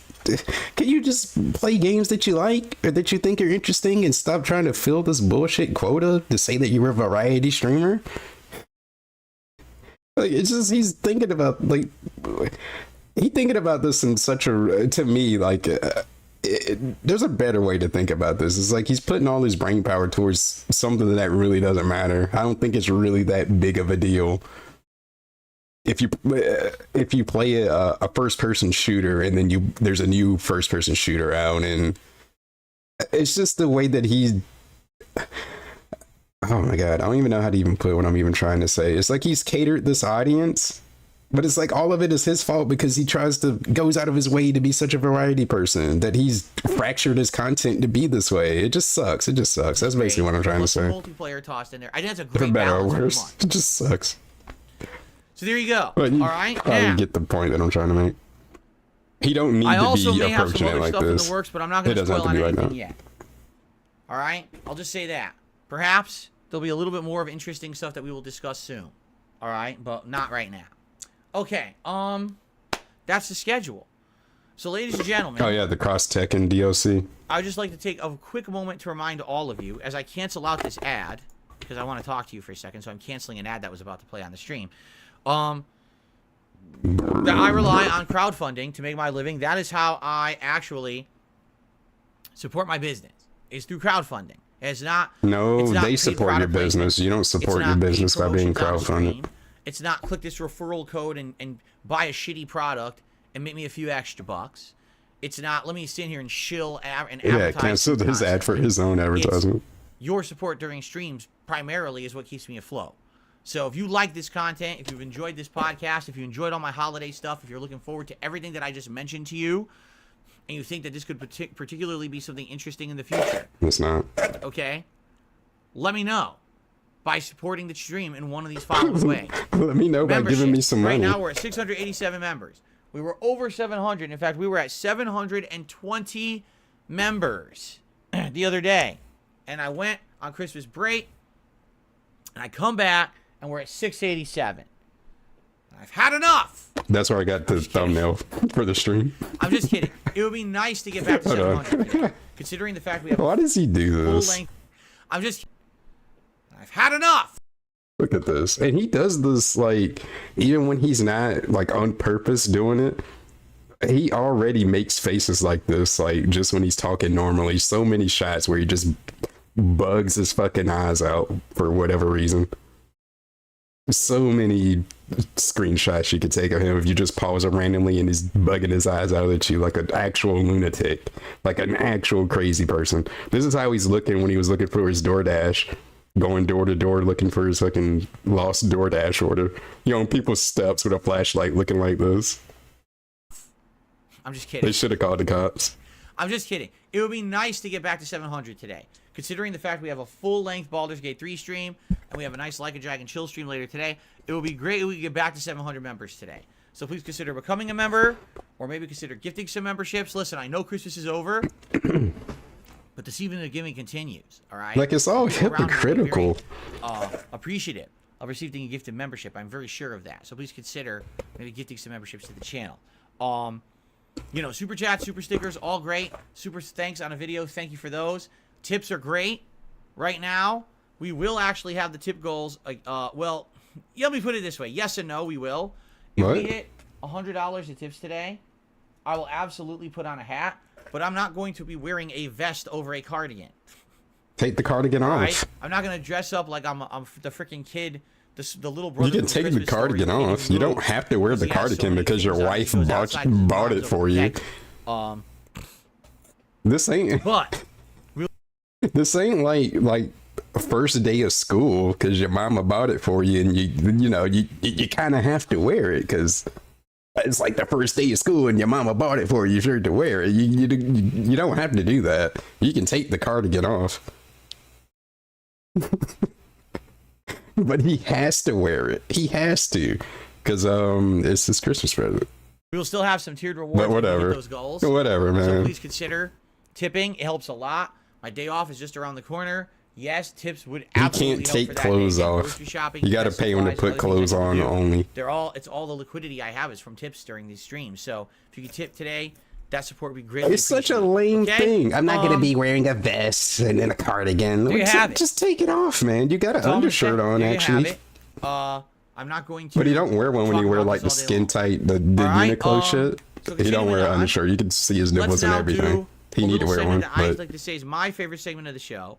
I would like to think that it's your favorite segment of the show, because you tell me that it is. Like, are we gonna get mad that you took off your cardigan? We talk about news. The cat gonna get mad. One big piece of news that we have to discuss actually is gonna get mad. Is the Rockstar leaks. Oh boy. And these leaks are based off of the fact that a hacker hacked Rockstar. Duck for cover. About a year ago. Because it gets really stupid. It was that same kid that I mean, he's not a kid anymore. I think he's 18 now. But basically, this is the person who hacked Rockstar and leaked all of those assets for GTA 6 all over the internet. Like, I really wish he could pull up the tweets that he's talking about. Like, all the data. Or like an article. Give us something to look at if you're going to do this. Okay. So you ready for this? But, Grand Theft Auto 5 source code that was stolen by the GTA 6. Super slur. Grand's Theft Auto 6. How it just leaked. Okay, so you ready for this? Grand Theft Auto's 5 source code that Grand Theft Autos 5. was stolen by the GTA 6 hacker was leaked. So the entire source code for GTA 5 is apparently on the internet. Alright? This code showed something called Rockstar's Rage engine, which I believe is their graphical engine or whatever, whatever the games are running on. So that's been leaked on the internet. It showed an early version of the GTA 5 map, which is very different from the one that ended up being the final GTA 5 map. That's kind of interesting. He'll be too professional, right? so he can't do it. But he showed. It actually showed. No, he showed the fucking like geotag of like of the dude of like his DoorDash order before. He's pulled that up on stream. This dude, yeah, like geotagged addresses of where they said that they sent his food and all that. Like, Bully 2. he can't do it for his actual. It confirms 100% news that Bully section. 2 was in development. It actually was being made. And they canceled it. Okay? It also showed. Oh, wait, can you hear that? Oh, sorry if I'm GTA making too much 5 noise with this cut. had a series of DLCs planned for it. All single-player content. Okay? Including a DLC called Agent Trevor that ended up becoming the Doomsday Heist in GTA Online. A prologue DLC that was going to be a full North Yankton expansion explaining the backstory of Michael and Trevor and their criminal group as they were basically planning that big bank heist that opens up GTA 5. Liberty 5. Have fun. They were actually What going do to you mean? have a Liberty City expansion for GTA 5 where characters go to Liberty City and have missions and stuff going on in Liberty City.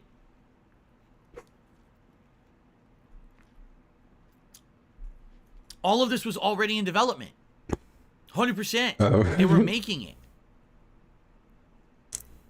Okay? In addition to all of that. It would have been nice though. Because that's not even the worst of it, Like in my they couldn't opinion. even make All right? one. It They was couldn't also release one revealed. though.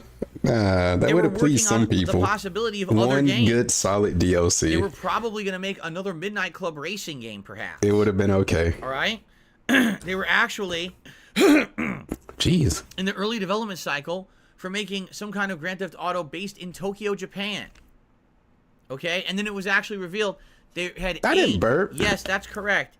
8 Actual different line. story DLCs planned for GTA 5. 8 DLC. So you thought, oh, The Lost and Damned and The Ballad of Gay Tony were great DLCs for GTA 4. They were going to make 8 of those. Okay? 8 is You quite might a say, lot I don't though. get it. What happened? Right? Why didn't they make any of that content? GTA Online. Because there's all this evidence I that never basically when did. GTA I Online never did. essentially started printing them money, they never saw that happening. They thought GTA Online would have some kind of success, but that it would be kind of a side project for a side group of developers to work on. No. And then all their core developers would continue to make the great single-player content that had always been the staple of Rockstar games.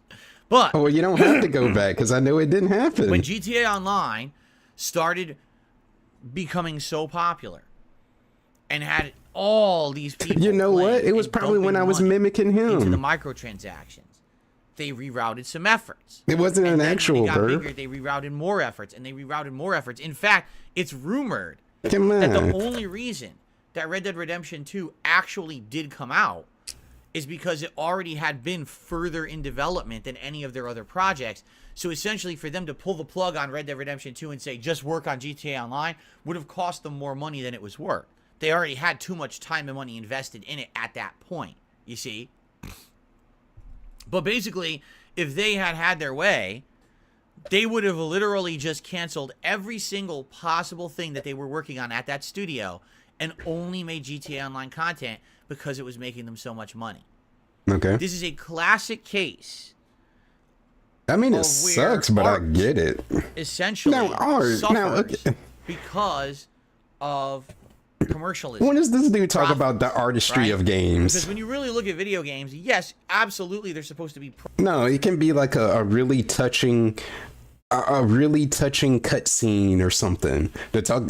He wants to talk about artistry. It could be like a really touching groundbreaking cutscene or something. And you got this dude joking about dingleberries and shit. Yeah, we talking about the artistry of games that we so much value and respect. And when does he ever do that in his playthroughs? As an art. Products to be sold. Like he cares about that. We all know. I mean, that's how they get financed. No one's making a video game and saying, "Oh, by the way, here, just have it for free." It's like it sucks, but okay, maybe that does. I can't get mad at them. Do that, right? But any of these big budget games, we all know got to make that that's money. how it works. They have to make money. Maybe now since they have like a really, really, really good budget from all the GTA Online monies, they can make GTA 6 really, really, really good because they got a bunch of money to dump into it. Think about it that way. I'm thinking about it that way. That might be too optimistic, but yeah. While they're also providing some kind of an artistic experience to humanity, right? Ideally, you want a balance of both. You want something that's an amazing gameplay experience, an artistic experience that's meaningful to society and culture, but also makes money for the company. All right? What ended up happening was GTA Online became so profitable. They literally stacking the bread the fact up. that they were actually game creators. A long 10-year grind. They were rolling in so much money that they didn't feel like they had a 10-year plan. Basically, it kind of is the same deal what happened with Epic Games and Fortnite, right? What has Epic Games actually done since they started making money with Fortnite? Epic Store? Unreal Engine? Shit. I mean, they bought a couple studios. Like, they bought the Fall Guy studio, and what happened? Fall Guy fell into disrepair and now is almost dead, right? It's still popping, I think. They made a store. I know there's people still playing it. That's nothing. The Epic Games Store. What else have they done? Did they make another game that was good? He said the same shit about Steam. Steam. Because Valve. You know what I mean? Fortnite essentially makes all them money. So why would they bother doing anything else? And this is the sad fact that these great game companies, right? Like, that isn't enough. They weren't making games, so they didn't do shit. Rockstar didn't used to be about that. And then when GTA Online came out, there was a complete flip in management and direction, and that's all they care about. And I hate to say it, but I have to say it. And I know a lot of you are It might have been garbage, but it is something. Because you know me, I'm an honest guy. According to this dude, they just sitting around collecting money doing nothing. GTA Online in the last decade. At least they tried something. And you invested insane amounts of time and money into it. You have to understand, you have to take part of the responsibility for the fact that Rockstar didn't make content for 10 years. You know that, right? Like, if you wanted GTA 5 expansions, and you wanted Bully 2, and you wanted Midnight Club, and you wanted all this other content, the fact that you were sitting there on GTA Online, spending all of your time in it, dumping money into it constantly, that's why those games and expansions do not exist. That's why we're a decade later and we still don't have GTA 6. So what's the alternative? What are people supposed to do?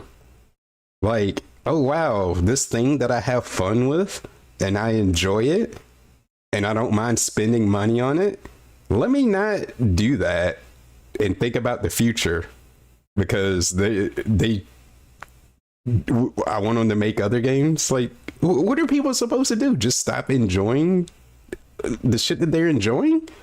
Just stop playing it just because this dude is fucking gonna shame me for it? Because I hate to say it, people don't want to live with the consequences of their own actions. They want to feel like they can do whatever they want, and they have absolutely no responsibility whatsoever. And that's wrong. That's not correct. That's wrong. That's not correct. Now, let me roll this back. This dude wants to be such a fucking authority. You're nobody. Who are you?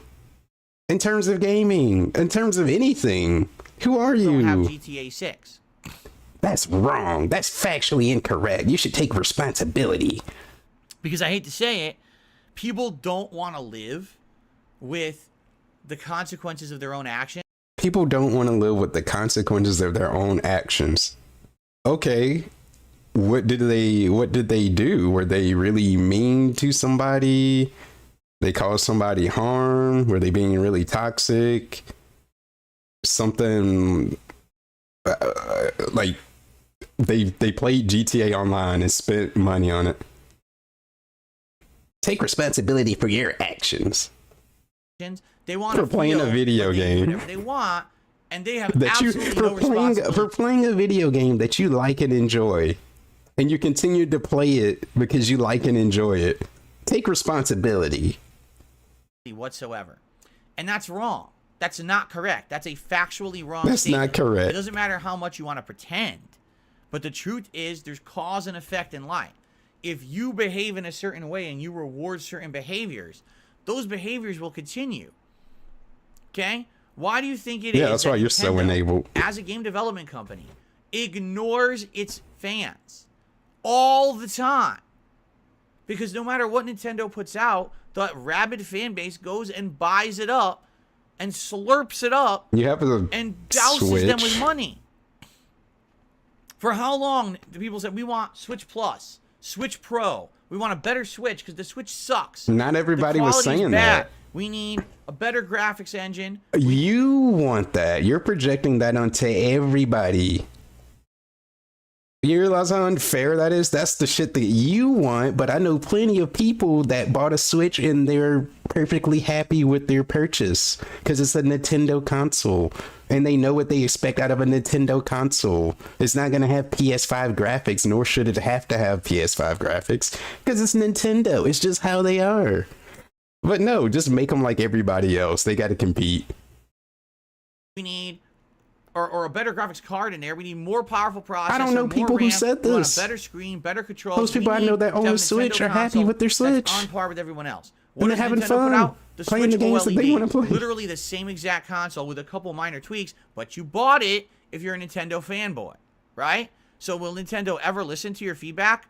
No, because they know that you're basically gullible. You'll buy whatever. Just Because like of you. the purchases decisions of Nintendo fans, Nintendo will not listen to fan feedback. They know that people will still spend no matter what, so they don't have to listen. It's the same thing with Rockstar. Directly through people's actions for a decade, what Rockstar found out is that it doesn't matter what they make, they just have to make stuff that prints money, and people will keep coming back. It didn't Yeah, 'cause matter they that like didn't it. make They GTA enjoyed 5 the- expansions. It didn't matter But that they they're- dropped all their other But franchises. if they're enjoying the product, though, then everybody's happy. Everybody's winning. If they like the product, oh, what is he gonna say? They only like it because they're stupid. They're stupid. They don't realize that it's like not good because I don't like it. So they're stupid. They shouldn't like this because I say they shouldn't like it because I think it's stupid. Dude is an actual fucking child. Is that they had in development. Bully 2 would That's have been the only amazing. reason he can think of. And they were like, oh well. You're these stupid. people You are gonna shouldn't pay us like for this. It's other not stuff that's good. easy to develop. Might as well just keep making the easy to develop shit and rolling in our money. And that's literally what they did for 10 years. They're And everyone's it's like, "Gee, I called wonder being when an the next actual game's coming out." business. And then they would boot up GTA Online and buy another Rockstar car. ain't never go bankrupt. They must be doing something right. All right, now listen. If you're okay with that, then that's fine. But there's so many people who are like such hypocrites.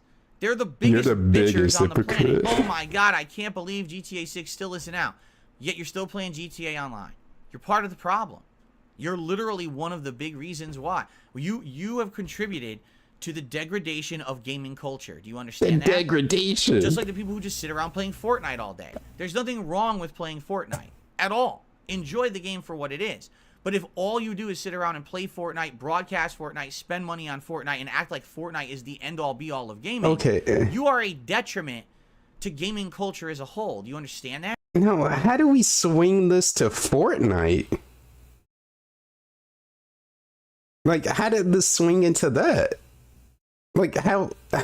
Wait a minute. Oh my god. Fortnite. Just like the people who This just sit shit around ramps playing up so Fortnite all day. quickly. There's nothing wrong with playing Fortnite. There's nothing. Wait a minute. There's nothing wrong with playing Fortnite, but if it's all that you do, you're a detriment to gaming. You need to go to hell at that point. Ain't nothing wrong with playing Fortnite, but hear me out. If like that's all that you do, you gotta go. You fucking up everything. You get them out of here. You fucking all of this that we got here, this gaming landscape, you're fucking it all up. At all. Enjoy the game for what it is. But if all you do is sit around and play Fortnite, broadcast Fortnite, spend money on Fortnite, and act like Fortnite is the end-all be-all of gaming, you are a detriment to gaming culture as a whole. How? Gaming culture. Same thing for people who only play Call of Duty. All I do is play Warzone all day. So you're a detriment to gaming culture as a whole because you refuse to broaden your horizons. You only act like that's the only pertinent thing. How many content creators... Man, you act like AAA releases are the only pertinent thing. So many games that you skip over, but you act like only Ubisoft, Bethesda, EA games are...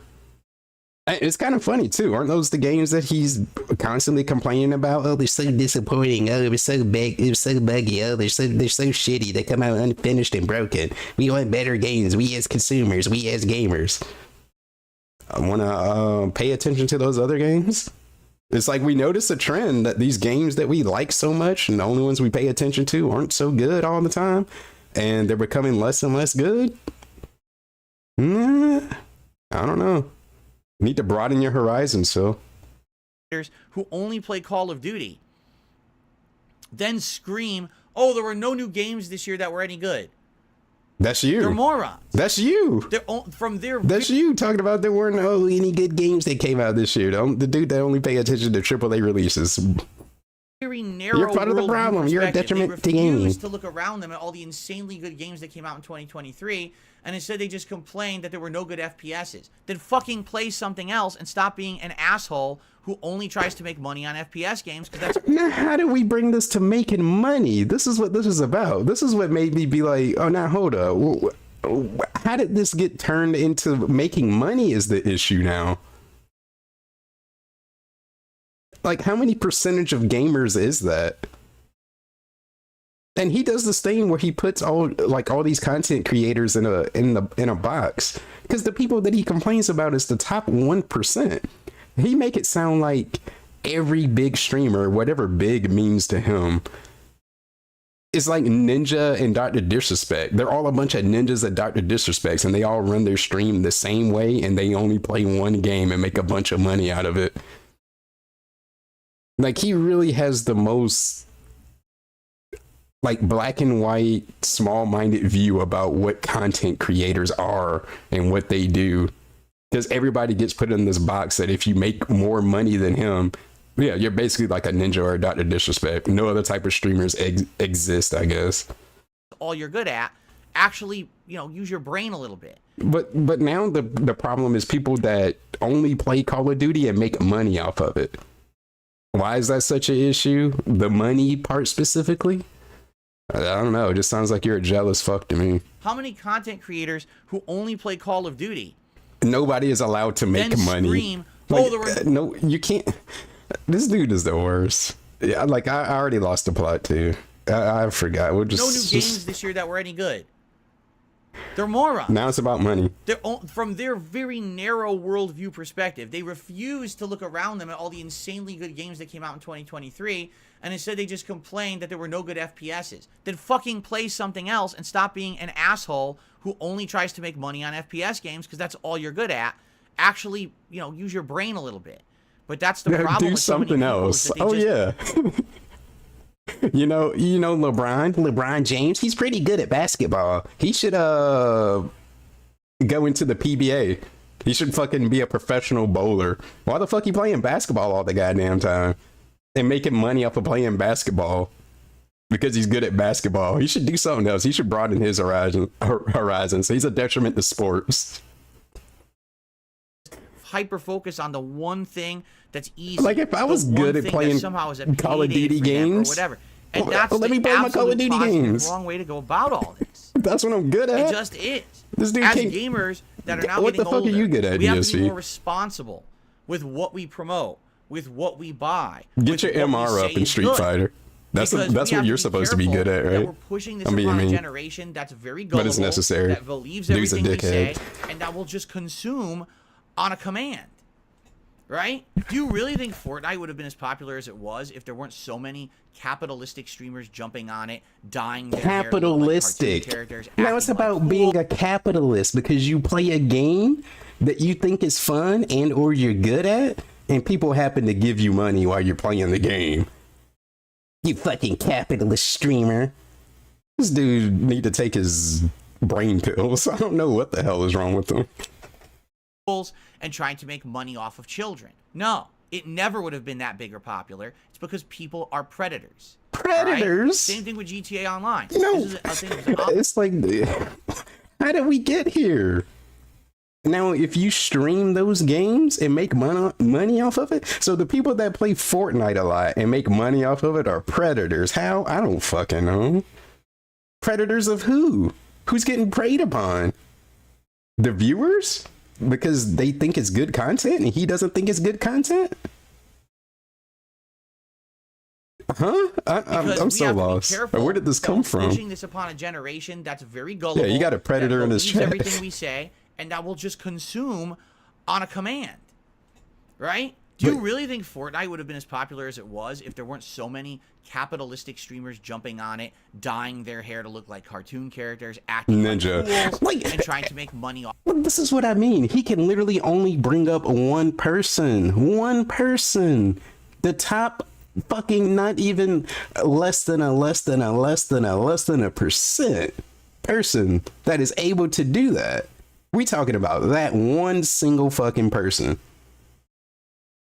And we talking about like millions of people are doing this shit. We talking about one person.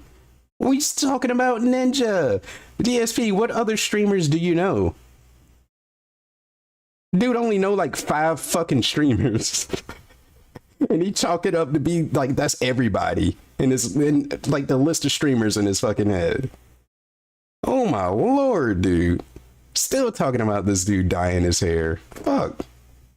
Off of children. No, it never would have been that big or popular. It's because people are predators.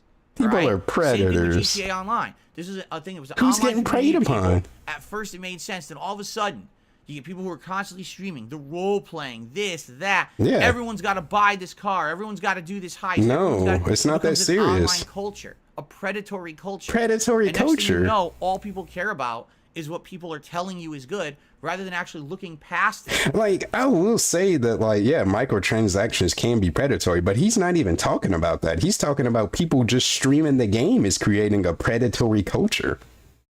That's not even the same thing, not even the same argument. Say, wait a minute. Let me hear this one more time. It's so hard to follow this. You get people who are constantly streaming. The online community people are predators.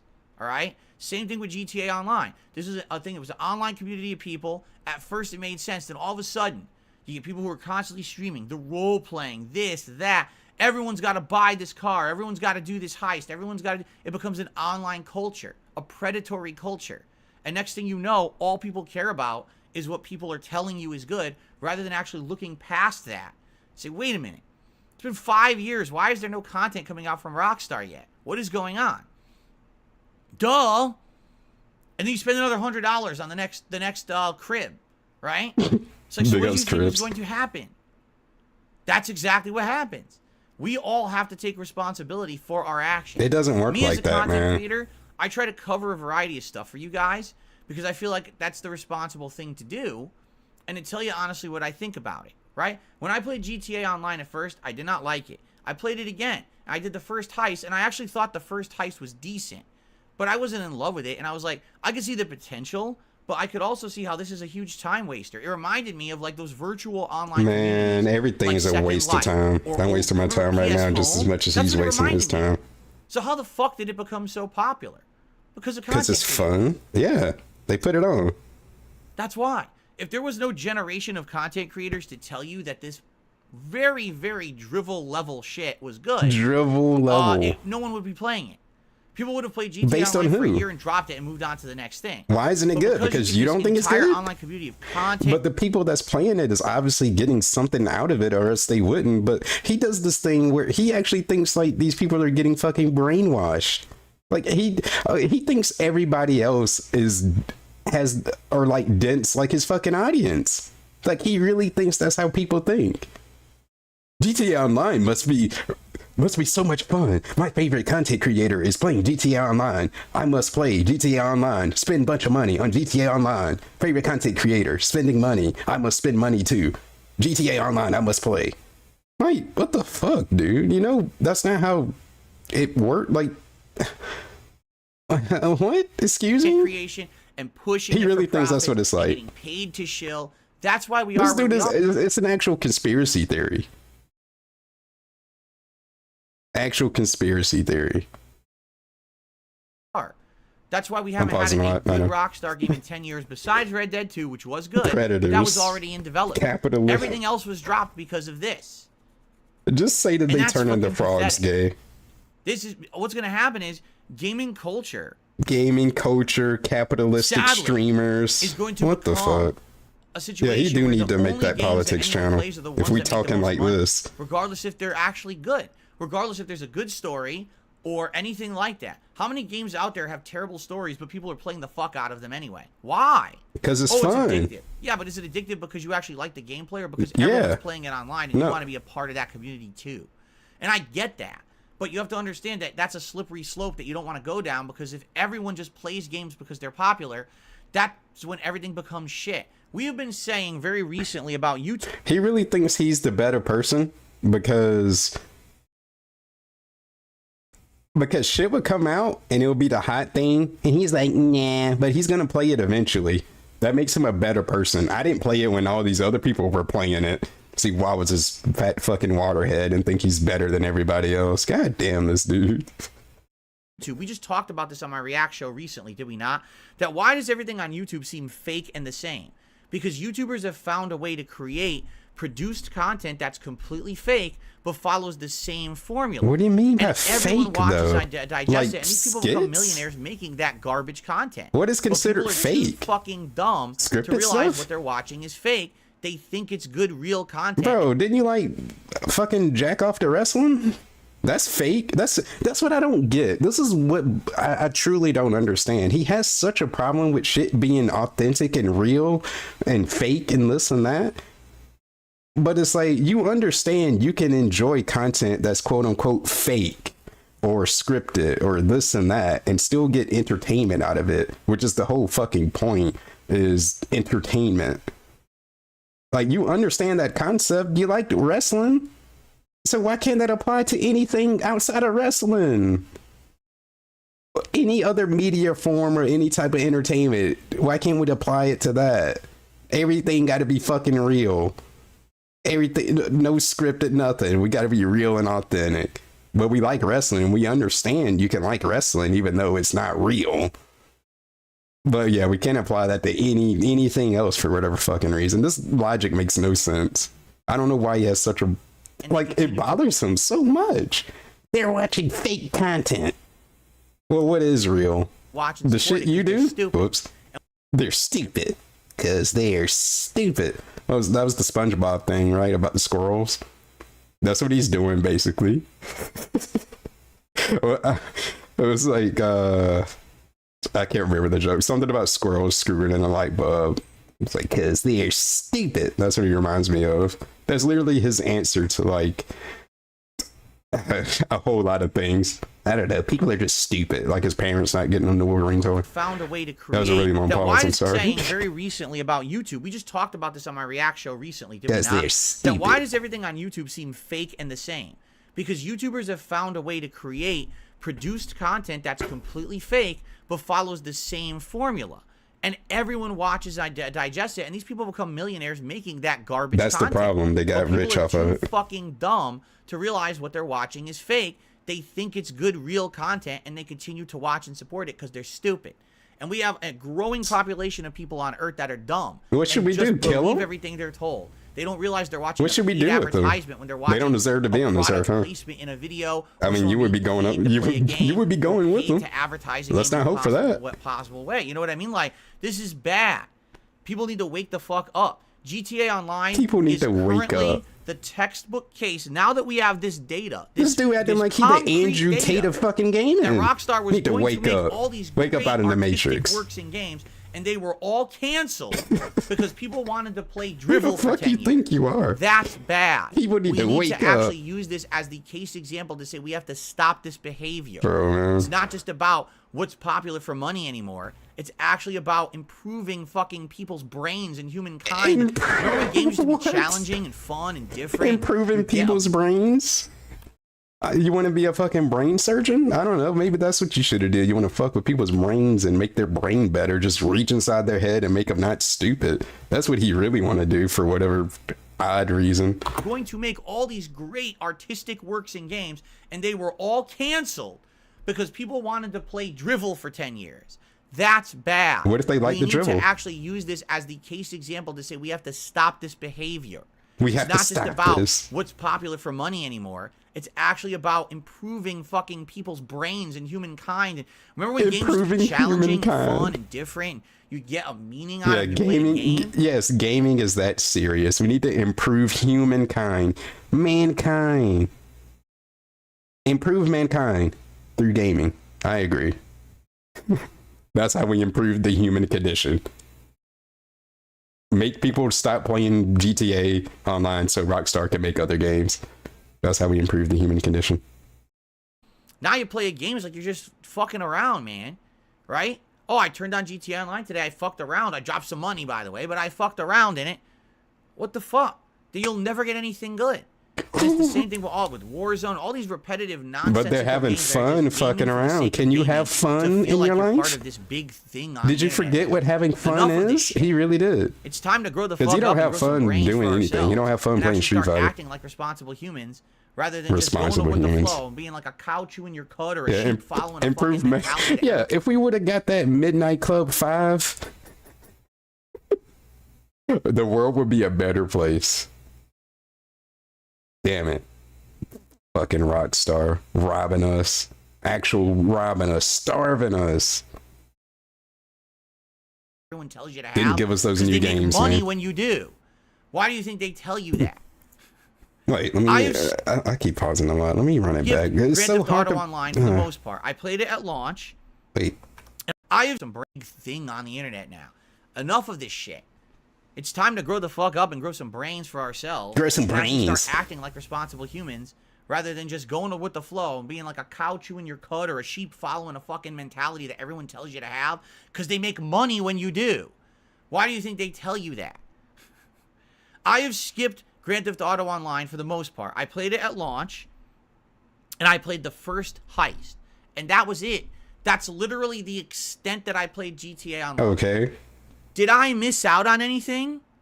Yeah. Can you name one thing that happened in GTA Online in the last 10 years that was so culturally important for gamers as a whole, but the fact that I didn't play GTA Online that I really missed out? Name one fucking thing. Why does it gotta be culturally important, though? Like, they've made content for it, so you did, in fact, miss out on stuff, but it's not... Who the fuck says it's gotta be culturally important? Because I didn't play it, and I missed out on it. All these other people should have jumped ship and not played it either. Like, this is... It's like he's... like incapable of thinking that people can enjoy stuff that he doesn't enjoy and just let it stay at that. Like, no, it has to be more than that. Like, this shit is serious for him. Yeah, what has he done that's culturally important?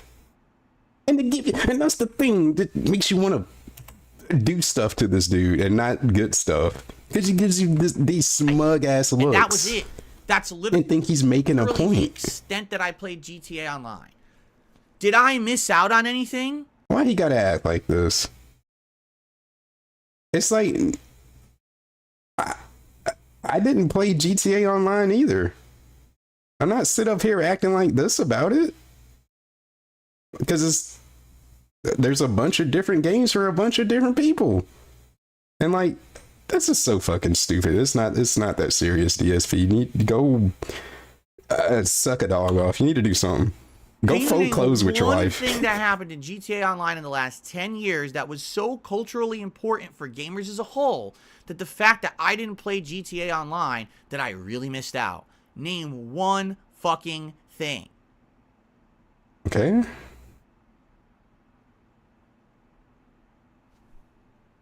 So no one else should have played it. I rest my fucking case. You made these people rich. DSP couldn't find anything meaningful, so it's no one can. No one should enjoy GTA Online because King Brunel says that it wasn't fun. So you're stupid if you had fun with it. You ruined gaming culture. Zero Ruined games came out of culture. Rockstar besides the one that was in development, and we all suffered because people were dumb. And it will continue. How are they dumb? Nintendo will do the same. Call of Duty and Activision will do the same. Maiden will come out with a game every year that's trash. These patterns will continue until, as consumers, we wise up and we stop rewarding mediocrity for the sake of being part of a virally popular thing because you're told to do it because people capitalize on your bad decisions. Who's telling people to do it? No, there's what the fuck? Are there content creators telling people to just play GTA Online because they're playing it? Because they told you to. Like, this dude has actually lost it. Like, that's all I can really say.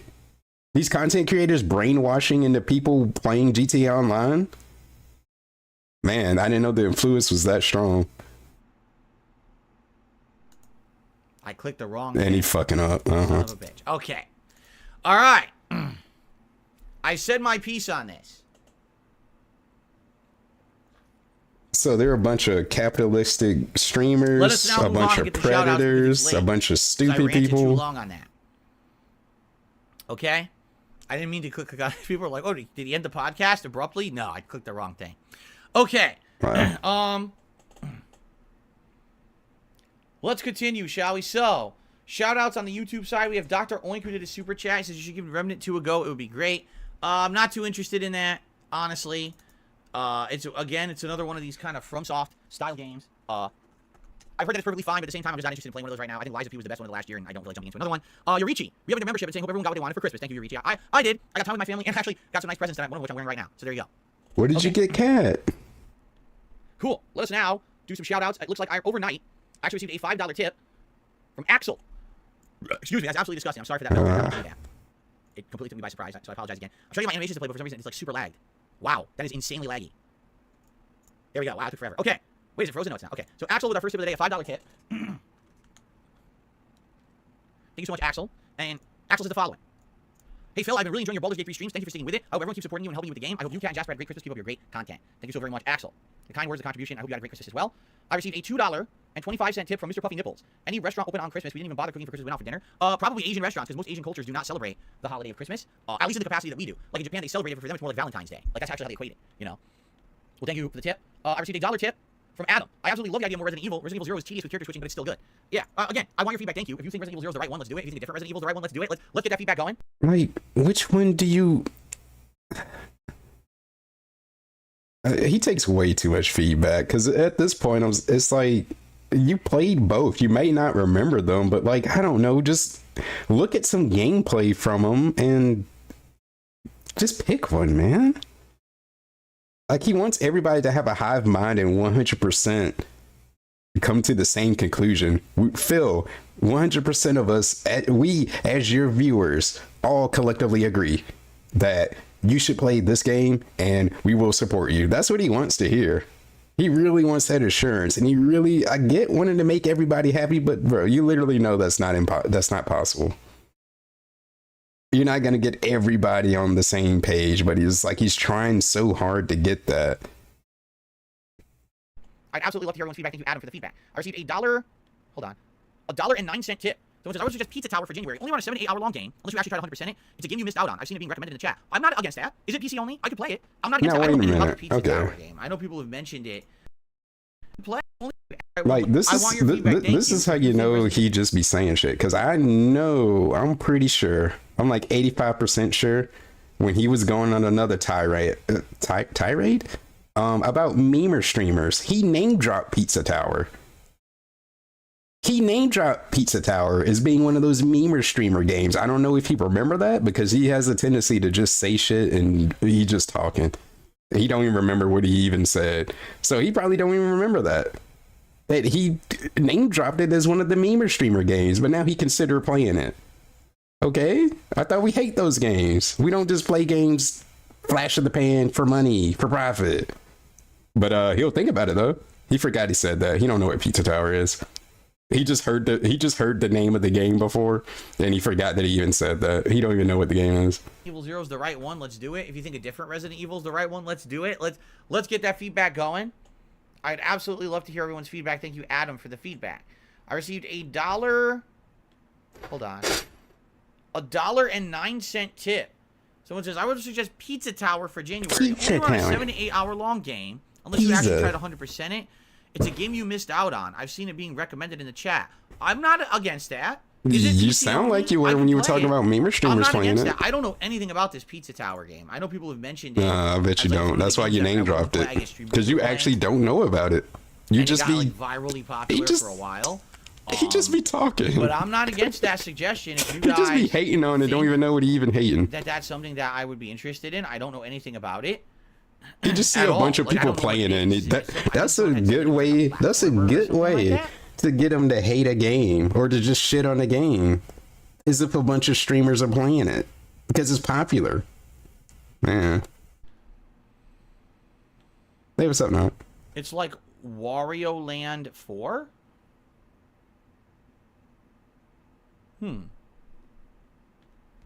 Is it now?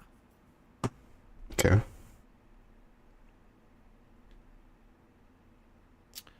Hold on.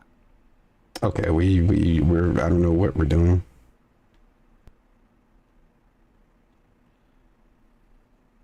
This is 2 times speed. Bro, hello?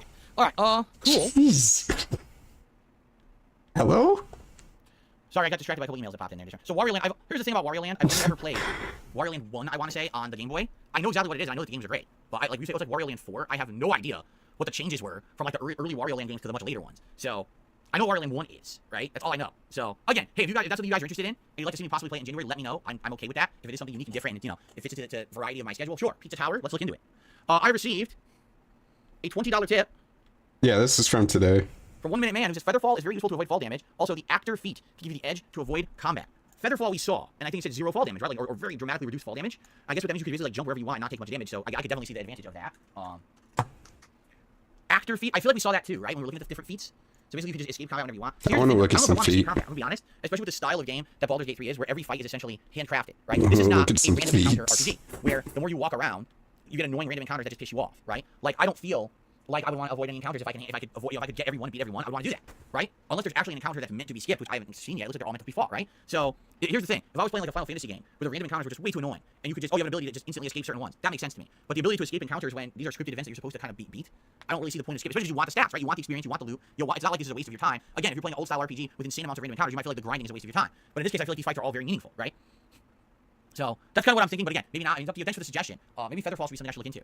Lies of Your Soul, re-upping his membership for 7 months, and there's a limited amount of experience in each act. So are you saying that at certain points you would stop getting experience even if you kept fighting? Really? Now that's different. I've never heard of anything like that in an RPG before.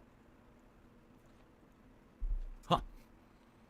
Didn't someone say maximum level is level 15? After that, there's no more leveling. That's it, right? Like level 15 is the cap. And then after that, you can't ever increase your stats anymore, right?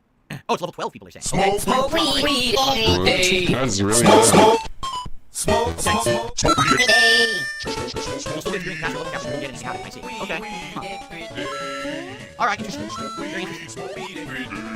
Jade says he went to his dad's house. It was good after the season. After it was rain outside. He got Maiden 24 and Ace Trilogy. Yeah, that just came out, right? He follows the trilogy. Like, that's cool. I'll see you tonight. I'm glad you had a great Christmas. Good present. There you go. What did I do?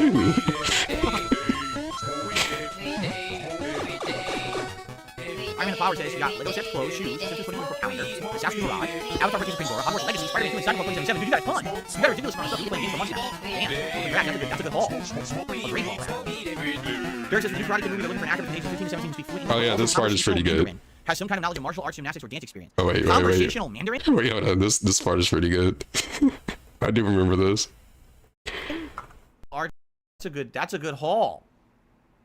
A great haul, actually. Derek says for the new Karate Kid movie, they're looking for an actor between the ages of 15 and 17 who speak fluent English, but also conversational Mandarin, has some kind of knowledge of martial arts, gymnastics, or dance experience.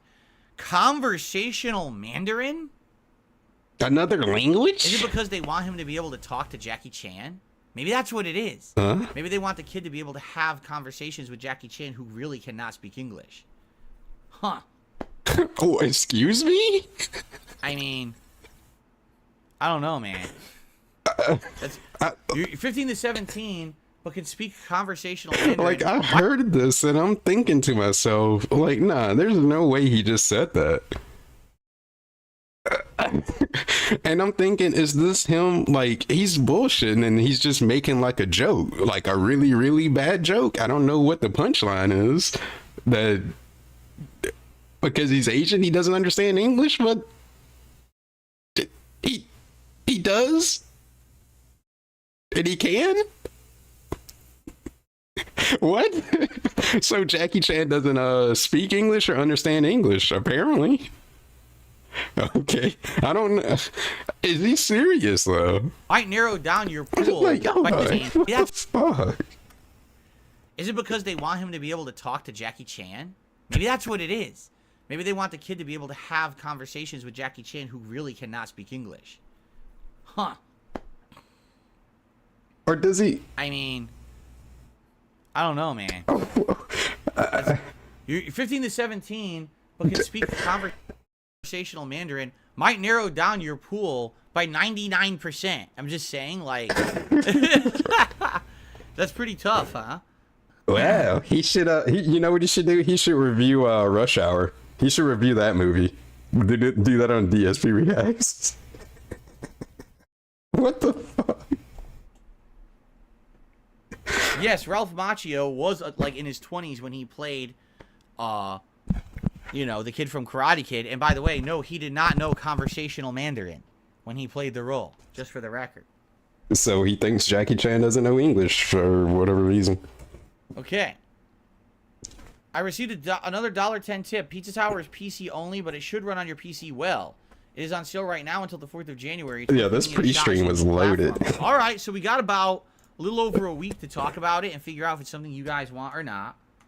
You guys we talked about streamers being predators. They're a bunch of capitalists. They're a detriment to gaming. Jackie Chan can't speak English. You guys let me know. Or understand English. It's time to stop. It's time to wake the fuck up. You got these viewers that don't even realize they're being advertised to. How? I don't know. I know what the ad placement looks like. But like, he literally thinks of everyone else as as dead as his audience. You guys cleared houses. It's wild. It's the PS4 wild. and a new iPhone, that's it's like wild. His $1,500. You realize that, right? Whoa, Twitter. Fallen Angel says I got my PC gaming. Oh wait, no, I don't even know. I don't know which account I'm signed into. That's a loaded. I shouldn't click on that. That was an accident. 2 Star Wars board games, Alan Wake 2, and a glass Pokemon ball with a crystal Mew inside. What was I about to say? I don't know. This shit's stupid. That's wild. Oh yeah, the dinner protein. All right, Derek's taking off. He says he's going to visit his relatives tonight. They were busy during Christmas. Enjoy. Be safe.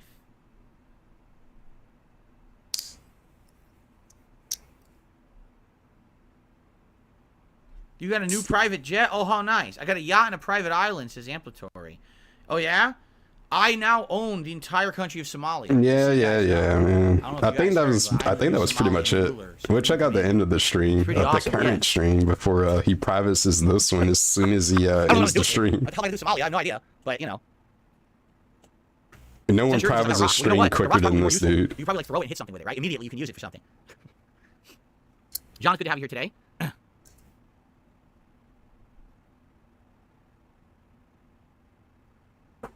Oh yeah, the cat style house. Alright, we got just a couple minutes if you guys want to talk about anything.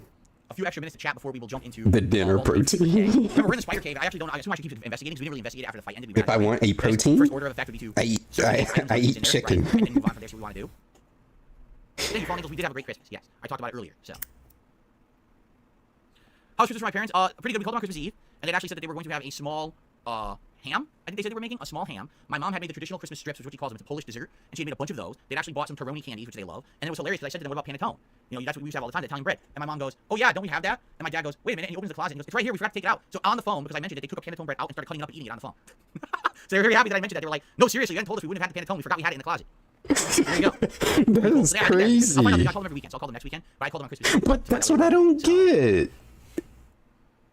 He loves like movies and shit.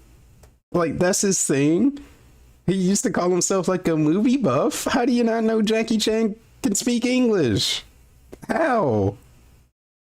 Is he thinking of somebody else? But I don't know how you can mistake Jackie Chan for like someone not Oh. Yeah, he thinking about somebody else. You know where I'm going with this. It don't matter to him.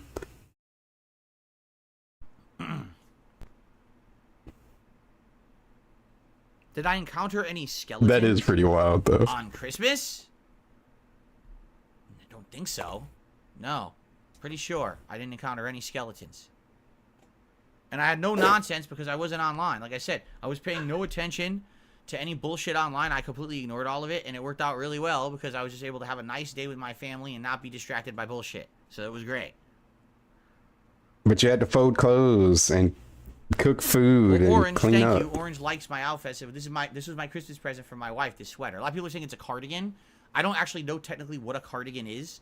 So if it's a cardigan, great. I like it though. It's some comfy. shit you don't need to be wearing. The only wearing. bummer is because the sun outside, I'm kind of hot, and there's nothing I can do about that because Take the it sun off. is beating outside and won't go away today.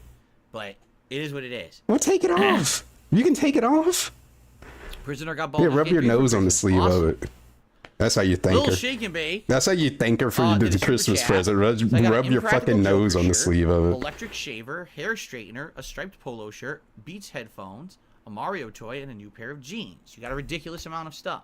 You guys get crazy hauls. The question I got for you is, how old are you? No, I'm serious because I'm not even kidding. As soon as I hit my 20s, that was it. Might be a loaded when I hit question. my 20s, I just stopped getting I want stuff somebody for to say you Christmas. like they no one thinks 15 or about something. Giving me presents when I'm in 20s. I'm serious. Like, you know, my parents, I go to my parents' house. We'd have dinner or whatever. You know, maybe we'd exchange some very minor things, and that was about it. You guys get crazy amount of gifts. I didn't get these gifts. As soon as I hit adulthood, that was it. That was it. It was like, yo, you're not a child anymore. There's no more Santa, right? You don't get shit. It's crazy. You guys say, well, you got a million things. Damn, you guys are lucky. I will say this because, again, I've mentioned this over the last week.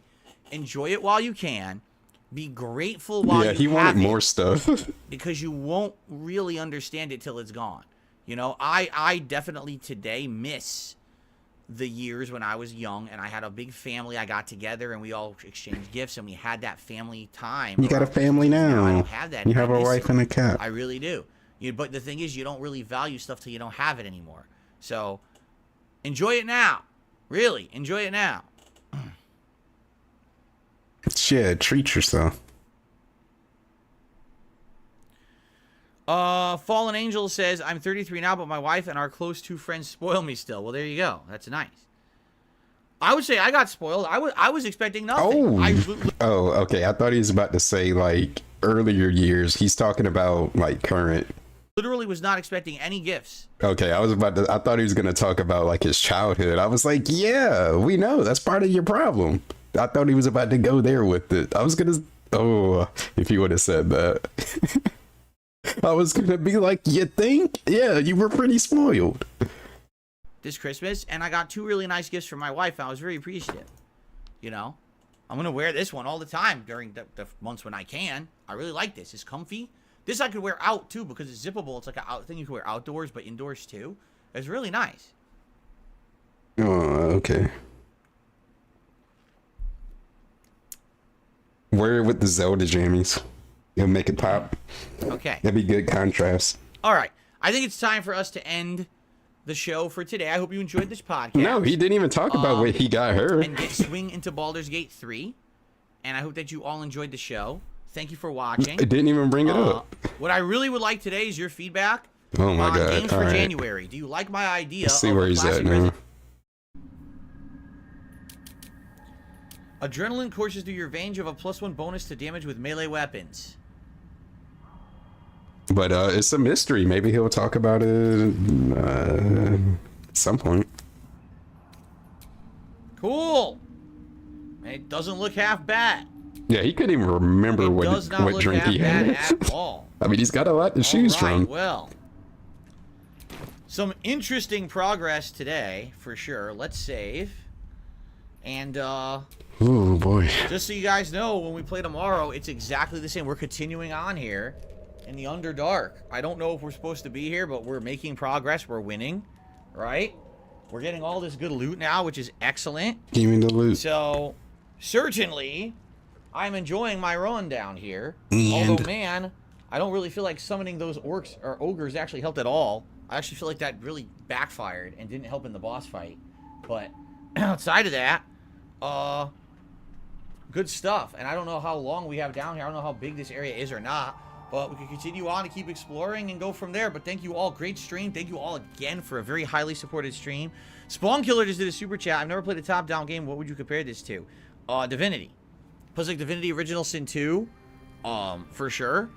It's really its own class of RPG. It doesn't feel like other games. Like that class kind of plays the same. You know what I mean? So, anyway. So thank you guys. I hope that you guys enjoyed the stream. I had a great time. And I can't wait for more tomorrow. Thanks. And then we continue on with the Underdark tomorrow. See you then. All right. Guys, thank you so very much. I appreciate everyone chilling here with me. And that is it for today's stream. We just saved. So tomorrow, same time, same place. And more Baldur's Gate 3. All right. But in the meantime, I'm going to upload. And tonight, 6:45 p.m. Pacific time, late night stream. It will be 2 fun hours of progress in Like a Dragon Gaiden, and we're going to do all story tonight, because that's all that's left. We have to focus on the a story. CRPG. So that should be a good time. Hope that you guys will join me for that tonight, and then tomorrow, more Baldur's Gate 3. Tomorrow night, for Wednesday night, it'll actually be a Modern Warfare 3 multiplayer. I mean, okay? it looks All right, fun guys, enough thank if you so can much. get into it. Enjoyed the stream heartily. I want to thank you all. Again, you were a great audience, and I will see you all tonight, hopefully, for Like a Dragon. Okay? All right, guys. Peace out. See you then, and goodbye. Great. Well, we learned a lot. Yeah, that's pretty much going to be it for this stream with menu PS5 sounds. But that timed out pretty well. So we didn't have to watch Baldur's Gate. Yeah. But yeah, we learned a lot about proteins and capitalistic streamers and predators and cat style houses and all sorts of dumb stuff. But yeah, that's gonna be it. Man, oh man. Cause he's playing what, Like a Dragon? Yeah, I definitely won't be partaking in that. So thank you for watching, and hopefully you had somewhat of a good time. But yeah.